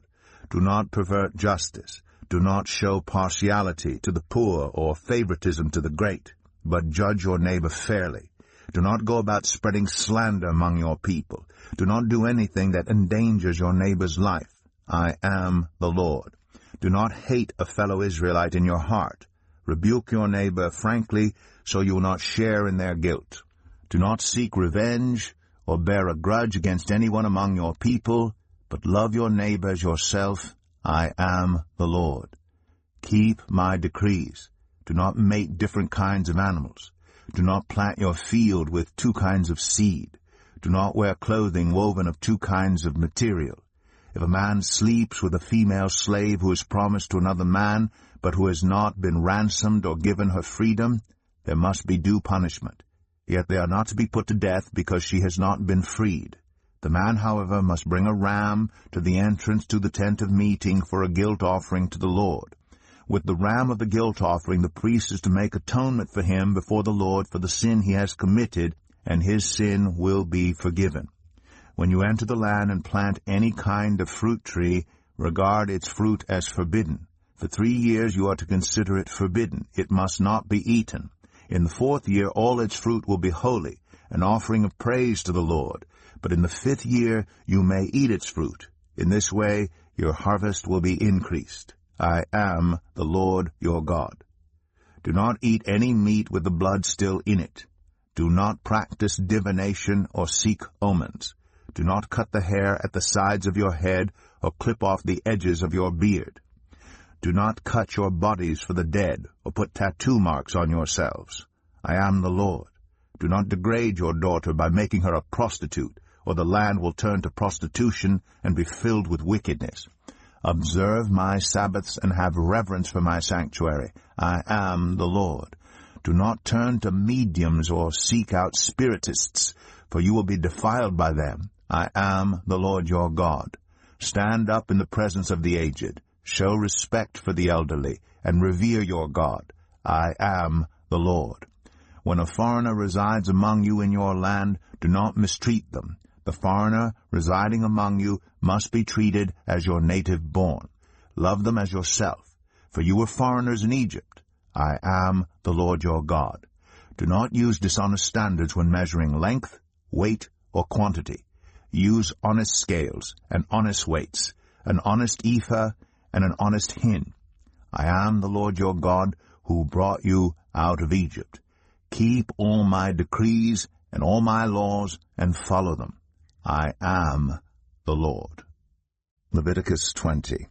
The Lord said to Moses, "Say to the Israelites, any Israelite or any foreigner residing in Israel who sacrifices any of his children to Moloch is to be put to death.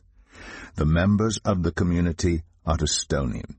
I myself will set my face against him and will cut him off from his people. For by sacrificing his children to Moloch he has defiled my sanctuary and profaned my holy name.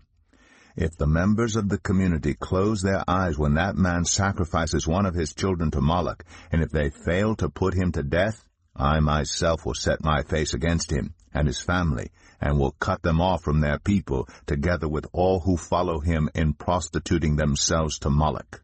I will set my face against anyone who turns to mediums and spiritists to prostitute themselves by following them, and I will cut them off from their people. Consecrate yourselves and be holy, because I am the Lord your God. Keep my decrees and follow them. I am the Lord who makes you holy. Anyone who curses their father or mother is to be put to death. Because they have cursed their father or mother, their blood will be on their own head. If a man commits adultery with another man's wife, with the wife of his neighbor, both the adulterer and the adulteress are to be put to death. If a man has sexual relations with his father's wife, he has dishonored his father. Both the man and the woman are to be put to death. Their blood will be on their own heads. If a man has sexual relations with his daughter-in-law, both of them are to be put to death. What they have done is a perversion. Their blood will be on their own heads. If a man has sexual relations with a man, as one does with a woman, both of them have done what is detestable. They are to be put to death. Their blood will be on their own heads. If a man marries both a woman and her mother, it is wicked. Both he and they must be burned in the fire, so that no wickedness will be among you. If a man has sexual relations with an animal, he is to be put to death, and you must kill the animal. If a woman approaches an animal to have sexual relations with it, kill both the woman and the animal. They are to be put to death. Their blood will be on their own heads. If a man marries his sister, the daughter of either his father or his mother, and they have sexual relations, it is a disgrace. They are to be publicly removed from their people. He has dishonored his sister and will be held responsible. If a man has sexual relations with a woman during her monthly period, he has exposed the source of her flow, and she has also uncovered it. Both of them are to be cut off from their people. Do not have sexual relations with the sister of either your mother or your father, for that would dishonor a close relative. Both of you would be held responsible. If a man has sexual relations with his aunt, he has dishonored his uncle.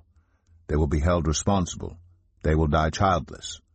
If a man marries his brother's wife, it is an act of impurity. He has dishonored his brother. They will be childless. Keep all my decrees and laws and follow them, so that the land where I am bringing you to live may not vomit you out. You must not live according to the customs of the nations I am going to drive out before you. Because they did all these things, I abhorred them. But I said to you, you will possess their land. I will give it to you as an inheritance, a land flowing with milk and honey. I am the Lord your God, who has set you apart from the nations.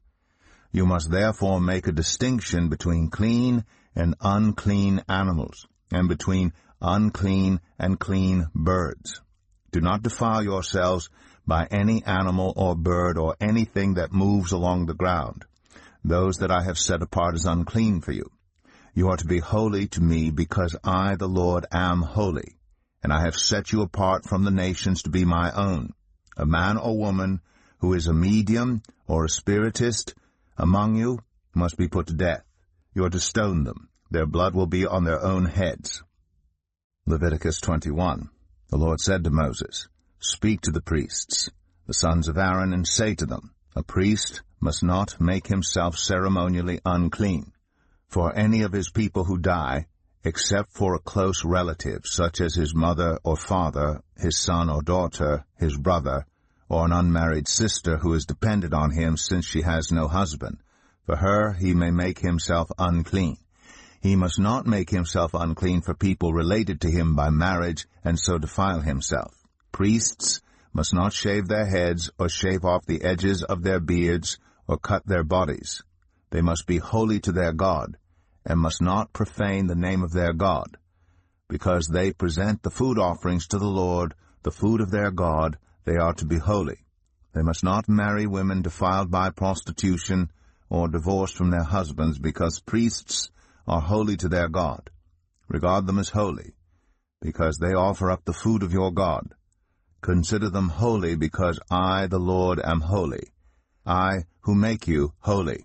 If a priest's daughter defiles herself by becoming a prostitute, she disgraces her father. She must be burned in the fire. The high priest, the one among his brothers who has had the anointing oil poured on his head and who has been ordained to wear the priestly garments, must not let his hair become unkempt or tear his clothes. He must not enter a place where there is a dead body. He must not make himself unclean, even for his father or mother, nor leave the sanctuary of his God or desecrate it, because he has been dedicated by the anointing oil of his God. I am the Lord. The woman he marries must be a virgin. He must not marry a widow, a divorced woman, or a woman defiled by prostitution, but only a virgin from his own people, so that he will not defile his offspring among his people. I am the Lord who makes him holy. The Lord said to Moses, Say to Aaron, For the generations to come, none of your descendants who has a defect may come near to offer the food of his God. No man who has any defect may come near. No man who is blind or lame, disfigured or deformed. No man with a crippled foot or hand, or who is a hunchback or a dwarf, or who has any eye defect, or who has festering or running sores or damaged testicles. No descendant of Aaron the priest who has any defect is to come near to present the food offerings to the Lord. He has a defect. He must not come near to offer the food of his God. He may eat the most holy food of his God, as well as the holy food, yet because of his defect, he must not go near the curtain or approach the altar and so desecrate my sanctuary. I am the Lord who makes them holy. So Moses told this to Aaron and his sons, and to all the Israelites. Leviticus 22. The Lord said to Moses, Tell Aaron and his sons to treat with respect the sacred offerings the Israelites consecrate to me, so they will not profane my holy name. I am the Lord. Say to them, For the generations to come, if any of your descendants is ceremonially unclean and yet comes near the sacred offerings that the Israelites consecrate to the Lord, that person must be cut off from my presence. I am the Lord. If a descendant of Aaron has a defiling skin disease or a bodily discharge, he may not eat the sacred offerings until he is cleansed. He will also be unclean if he touches something defiled by a corpse or by anyone who has an emission of semen, or if he touches any crawling thing that makes him unclean, or any person who makes him unclean, whatever the uncleanness may be. The one who touches any such thing will be unclean till evening. He must not eat any of the sacred offerings unless he has bathed himself with water. When the sun goes down, he will be clean, and after that he may eat the sacred offerings, for they are his food. He must not eat anything found dead or torn by wild animals, and so become unclean through it. I am the Lord. The priests are to perform my service in such a way that they do not become guilty and die, for treating it with contempt. I am the Lord who makes them holy. No one outside a priest's family may eat the sacred offerings, nor may the guest of a priest or his hired worker eat it. But if a priest buys a slave with money, or if slaves are born in his household, they may eat his food. If a priest's daughter marries anyone other than a priest, she may not eat any of the sacred contributions. But if a priest's daughter becomes a widow, or is divorced, yet has no children, and she returns to live in her father's household as in her youth, she may eat her father's food. No unauthorized person, however, may eat it. Anyone who eats a sacred offering by mistake must make restitution to the priest for the offering and add 1/5 of the value to it. The priests must not desecrate the sacred offerings the Israelites present to the Lord by allowing them to eat the sacred offerings and so bring upon them guilt requiring payment. I am the Lord who makes them holy. The Lord said to Moses, Speak to Aaron and his sons and to all the Israelites, and say to them, If any of you, whether an Israelite or a foreigner residing in Israel, presents a gift for a burnt offering to the Lord, either to fulfill a vow or as a freewill offering, you must present a male without defect from the cattle, sheep, or goats in order that it may be accepted on your behalf. Do not bring anything with a defect, because it will not be accepted on your behalf. When anyone brings from the herd or flock a fellowship offering to the Lord to fulfill a special vow, or as a free will offering, it must be without defect or blemish to be acceptable. Do not offer to the Lord the blind, the injured, or the maimed, or anything with warts or festering or running sores. Do not place any of these on the altar as a food offering presented to the Lord. You may, however, present as a freewill offering an ox or a sheep that is deformed or stunted, but it will not be accepted in fulfillment of a vow. You must not offer to the Lord an animal whose testicles are bruised, crushed, torn, or cut. You must not do this in your own land, and you must not accept such animals from the hand of a foreigner and offer them as the food of your God. They will not be accepted on your behalf, because they are deformed and have defects. The Lord said to Moses, when a calf, a lamb, or a goat is born, it is to remain with its mother for 7 days. From the 8th day on, it will be acceptable as a food offering presented to the Lord. Do not slaughter a cow or a sheep and its young on the same day. When you sacrifice a thank offering to the Lord, sacrifice it in such a way that it will be accepted on your behalf. It must be eaten that same day. Leave none of it till morning. I am the Lord. Keep my commands and follow them. I am the Lord. Do not profane my holy name, for I must be acknowledged as holy by the Israelites. I am the Lord, who made you holy and who brought you out of Egypt to be your God. I am the Lord. Leviticus 23. The Lord said to Moses, Speak to the Israelites and say to them, These are my appointed festivals, the appointed festivals of the Lord, which you are to proclaim as sacred assemblies. There are 6 days when you may work, but the 7th day is a day of Sabbath rest, a day of sacred assembly. You are not to do any work. Wherever you live, it is a Sabbath to the Lord. These are the Lord's appointed festivals. The sacred assemblies you are to proclaim at their appointed times. The Lord's Passover begins at twilight on the 14th day of the first month. On the 15th day of that month, the Lord's festival of unleavened bread begins. For 7 days you must eat bread made without yeast. On the first day, hold a sacred assembly and do no regular work. For 7 days present a food offering to the Lord, and on the 7th day hold a sacred assembly and do no regular work. The Lord said to Moses, Speak to the Israelites and say to them, When you enter the land I am going to give you, and you reap its harvest, bring to the priest a sheaf of the first grain you harvest. He is to wave the sheaf before the Lord, so it will be accepted on your behalf. The priest is to wave it on the day after the Sabbath. On the day you wave the sheaf, you must sacrifice as a burnt offering to the Lord a lamb a year old without defect, together with its grain offering of 2/10 of an ephah of the finest flour mixed with olive oil, a food offering presented to the Lord, a pleasing aroma, and its drink offering of 1/4 of a hin of wine. You must not eat any bread or roasted or new grain until the very day you bring this offering to your God. This is to be a lasting ordinance for the generations to come wherever you live. From the day after the Sabbath, the day you brought the sheaf of the wave offering, count off 7 full weeks.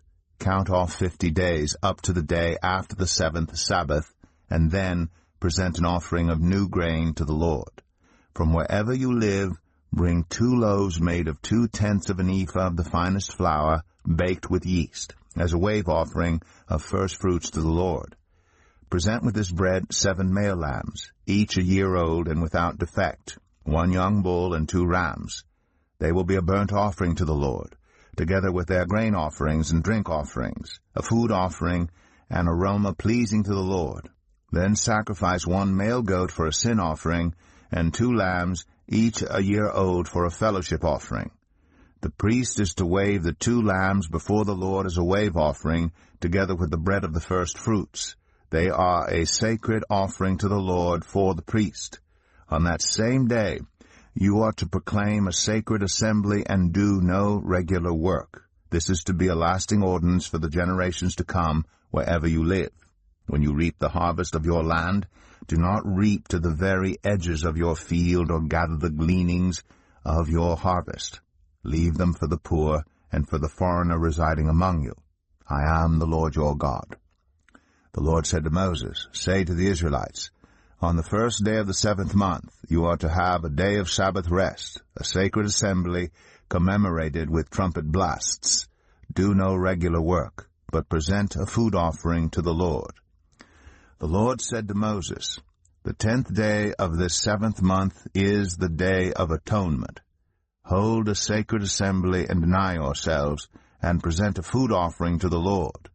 Do not do any work on that day, because it is the day of atonement, when atonement is made for you before the Lord your God. Those who do not deny themselves on that day must be cut off from their people. I will destroy from among their people anyone who does any work on that day. You shall do no work at all. This is to be a lasting ordinance for the generations to come wherever you live.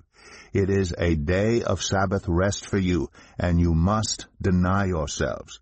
From the evening of the 9th day of the month until the following evening, you are to observe your Sabbath.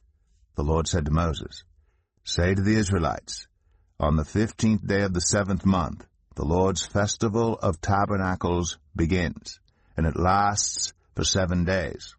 The first day is a sacred assembly. Do no regular work. For 7 days present food offerings to the Lord, and on the 8th day hold a sacred assembly, and present a food offering to the Lord. It is the closing special assembly. Do no regular work. These are the Lord's appointed festivals which you are to proclaim as sacred assemblies for bringing food offerings to the Lord, the burnt offerings and grain offerings, sacrifices and drink offerings required for each day. These offerings are in addition to those for the Lord's Sabbaths, and in addition to your gifts, and whatever you have vowed, and all the freewill offerings you give to the Lord. So beginning with the 15th day of the 7th month, after you have gathered the crops of the land, celebrate the festival to the Lord for 7 days.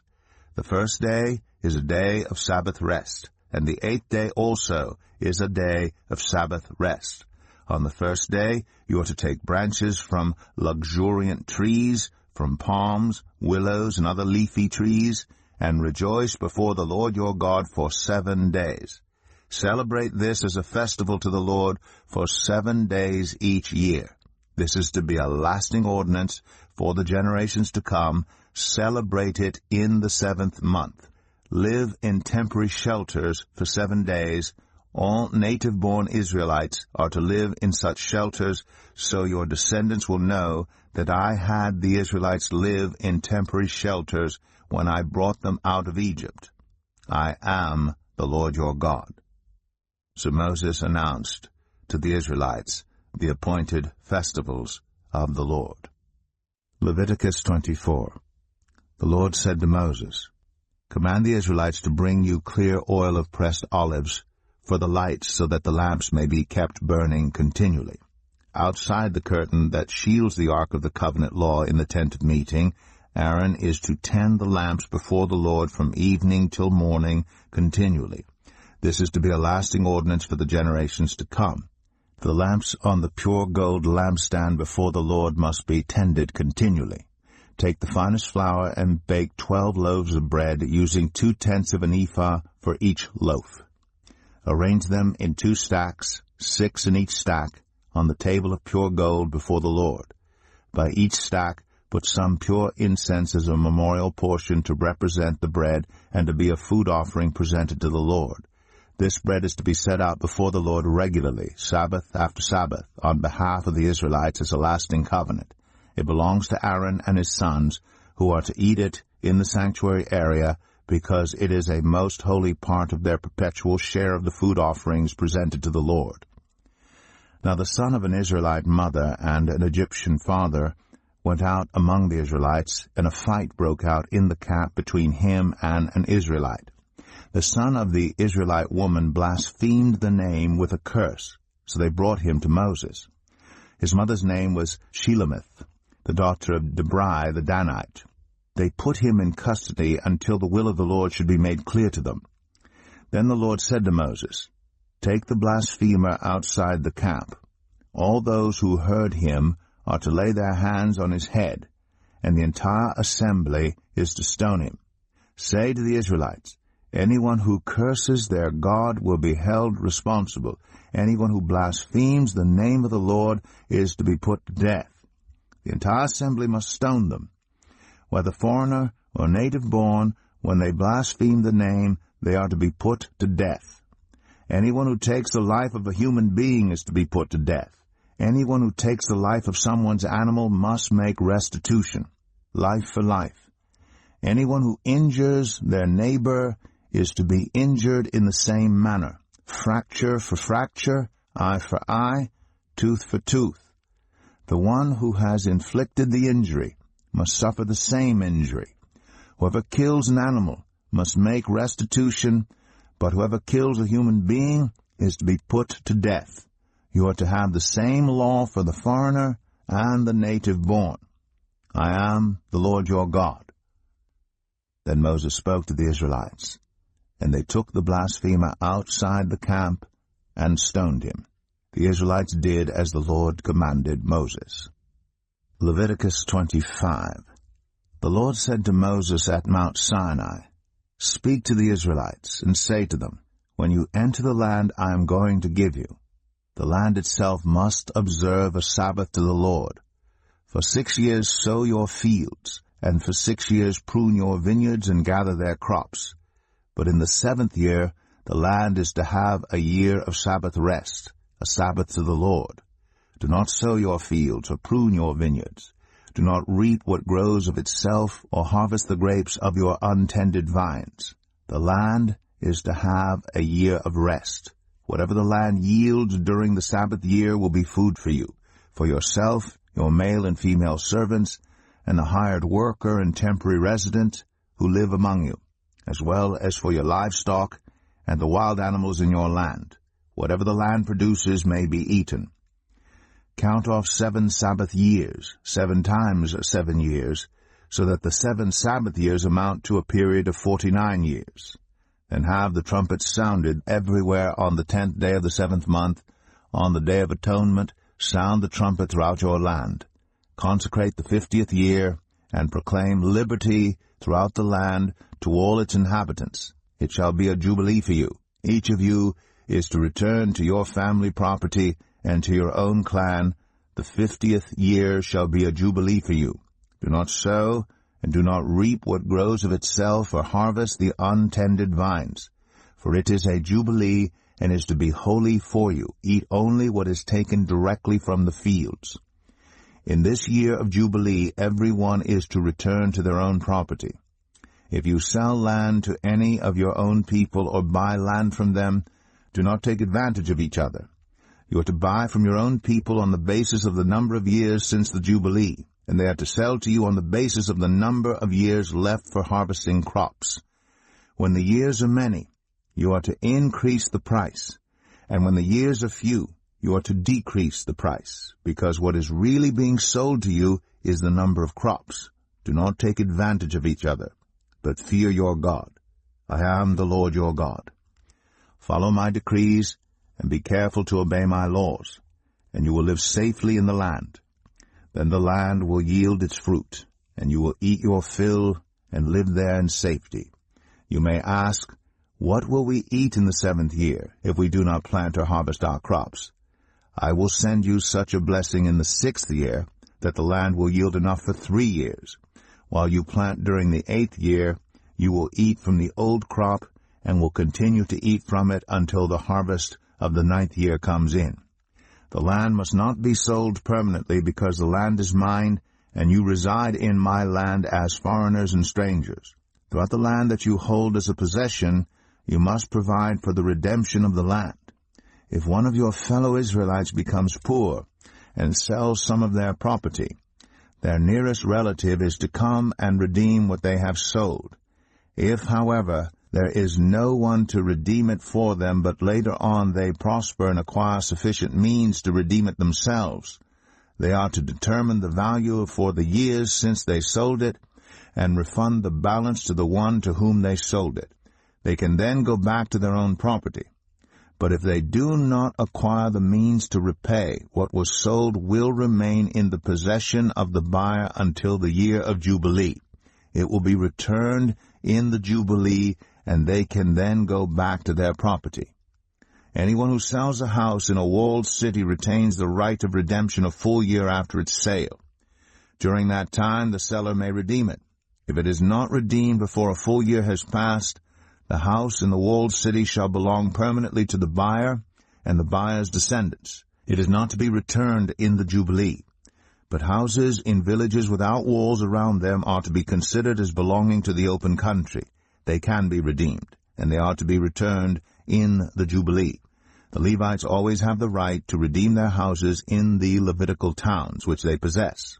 So the property of the Levites is redeemable, that is, a house sold in any town they hold, and is to be returned in the Jubilee, because the houses in the towns of the Levites are their property among the Israelites.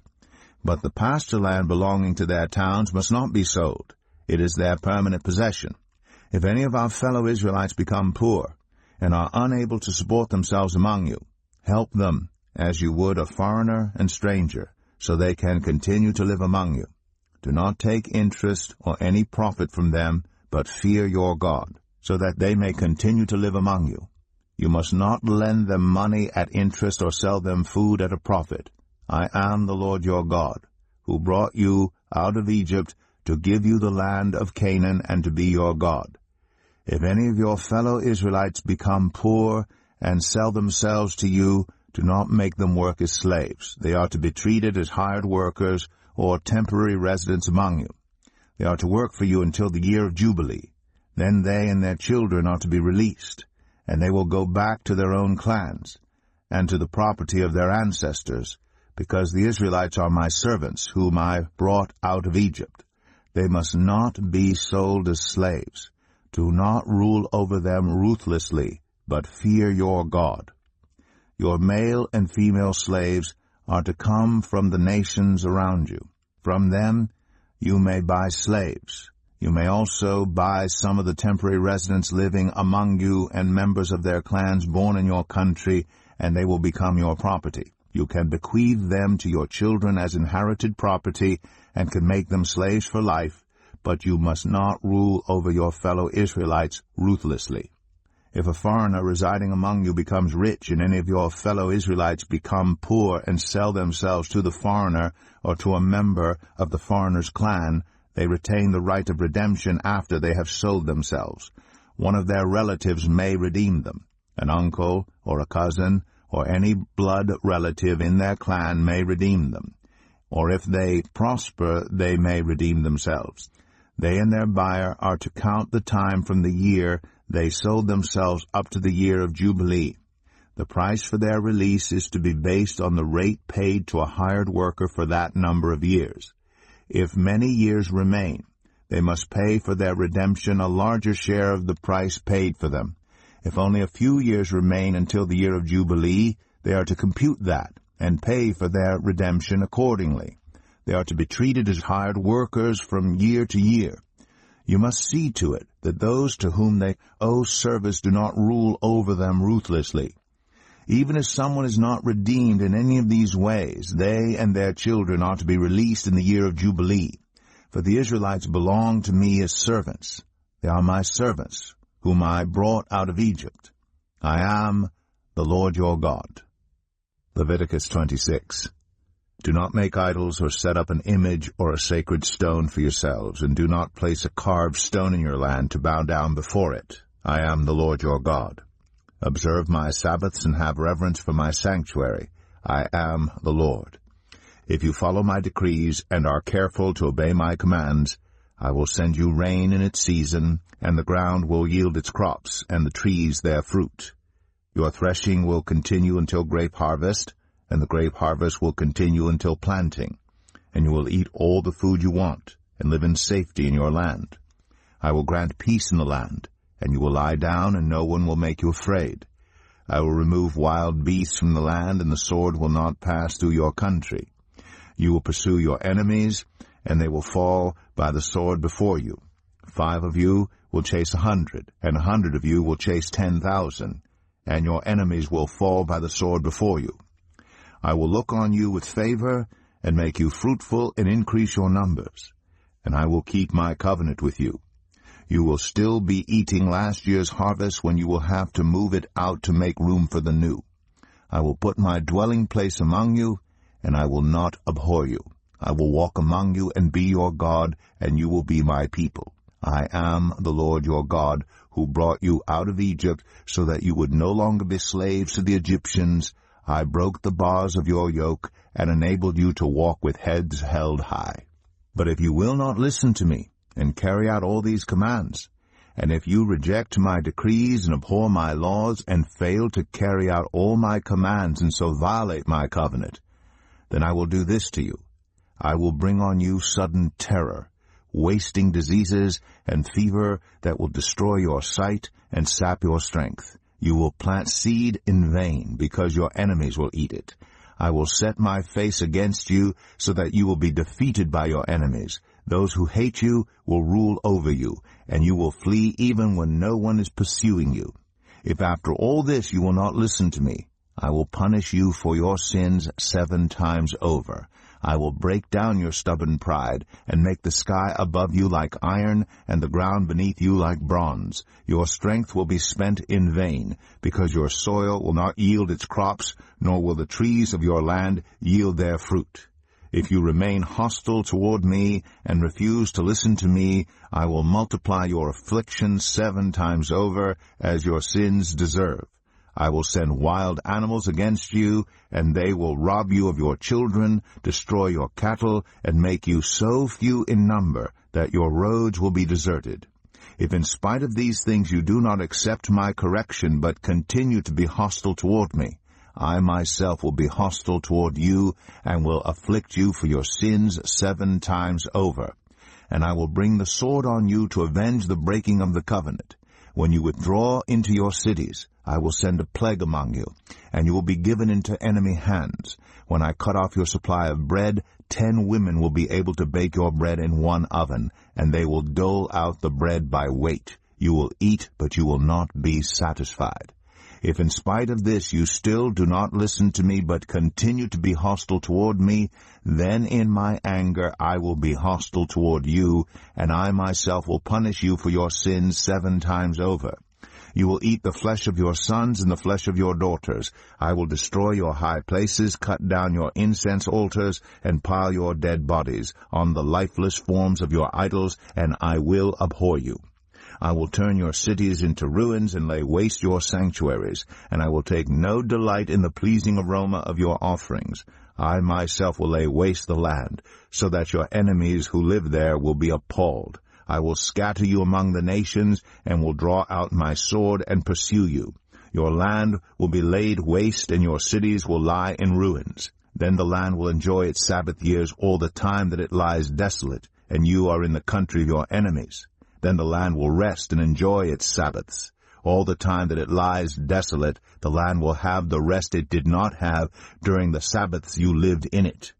As for those of you who are left, I will make their hearts so fearful in the lands of their enemies that the sound of a wind-blown leaf will put them to flight.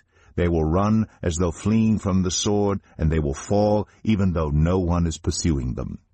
They will stumble over one another as though fleeing from the sword, even though no one is pursuing them. So you will not be able to stand before your enemies. You will perish among the nations. The land of your enemies will devour you. Those of you who are left will waste away in the lands of their enemies because of their sins. Also because of their ancestors' sins they will waste away. But if they will confess their sins and the sins of their ancestors, their unfaithfulness and their hostility toward me, which made me hostile toward them so that I sent them into the land of their enemies, then when their uncircumcised hearts are humbled and they pay for their sin, I will remember my covenant with Jacob and my covenant with Isaac, and my covenant with Abraham, and I will remember the land. For the land will be deserted by them, and will enjoy its Sabbaths while it lies desolate without them. They will pay for their sins because they rejected my laws and abhorred my decrees. Yet in spite of this, when they are in the land of their enemies, I will not reject them or abhor them so as to destroy them completely, breaking my covenant with them. I am the Lord their God. But for their sake I will remember the covenant with their ancestors whom I brought out of Egypt in the sight of the nations to be their God. I am the Lord. These are the decrees, the laws, and the regulations that the Lord established at Mount Sinai between himself and the Israelites through Moses. Leviticus 27. The Lord said to Moses, Speak to the Israelites and say to them, If anyone makes a special vow to dedicate a person to the Lord by giving the equivalent value, set the value of a male between the ages of 20 and 60 at 50 shekels of silver according to the sanctuary shekel. For a female, set her value at 30 shekels. For a person between the ages of 5 and 20, set the value of a male at 20 shekels and of a female at 10 shekels. For a person between 1 month and 5 years, set the value of a male at 5 shekels of silver and that of a female at 3 shekels of silver. For a person 60 years old or more, set the value of a male at 15 shekels and of a female at 10 shekels. If anyone making the vow is too poor to pay the specified amount, the person being dedicated is to be presented to the priest, who will set the value according to what the one making the vow can afford. If what they vowed is an animal that is acceptable as an offering to the Lord, such an animal given to the Lord becomes holy. They must not exchange it or substitute a good one for a bad one, or a bad one for a good one. If they should substitute one animal for another, both it and the substitute become holy. If what they vowed is a ceremonially unclean animal, one that is not acceptable as an offering to the Lord, the animal must be presented to the priest, who will judge its quality as good or bad. Whatever value the priest then sets, that is what it will be. If the owner wishes to redeem the animal, a fifth must be added to its value. If anyone dedicates their house as something holy to the Lord, the priest will judge its quality as good or bad. Whatever value the priest then sets, so it will remain. If the one who dedicates their house wishes to redeem it, they must add a fifth to its value, and the house will again become theirs. If anyone dedicates to the Lord part of their family land, its value is to be set according to the amount of seed required for it, 50 shekels of silver to a homer of barley seed. If they dedicate a field during the year of Jubilee, the value that has been set remains. But if they dedicate a field after the Jubilee, the priest will determine the value according to the number of years that remain until the next year of Jubilee, and its set value will be reduced.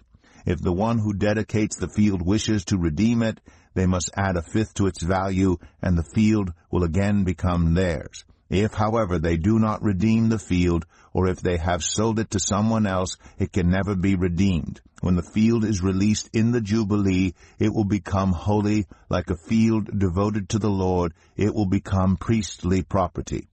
If anyone dedicates to the Lord a field they have bought, which is not part of their family land, the priest will determine its value up to the year of Jubilee, and the owner must pay its value on that day as something holy to the Lord. In the year of Jubilee, the field will revert to the person from whom it was bought, the one whose land it was. Every value is to be set according to the sanctuary shekel, 20 gerahs to the shekel. No one, however, may dedicate the firstborn of an animal, since the firstborn already belongs to the Lord. Whether an ox or a sheep, it is the Lord's. If it is one of the unclean animals, it may be bought back at its set value, adding a fifth of the value to it. If it is not redeemed, it is to be sold at its set value. But nothing that a person owns and devotes to the Lord, whether a human being or an animal or family land, may be sold or redeemed. Everything so devoted is most holy to the Lord. No person devoted to destruction may be ransomed. They are to be put to death. A tithe of everything from the land, whether grain from the soil or fruit from the trees, belongs to the Lord. It is holy to the Lord. Whoever would redeem any of their tithe must add a fifth of the value to it. Every tithe of the herd and flock, every 10th animal that passes under the shepherd's rod, will be holy to the Lord. No one may pick out the good from the bad or make any substitution. If anyone does make a substitution, both the animal and its substitute become holy and cannot be redeemed. These are the commands the Lord gave Moses at Mount Sinai for the Israelites.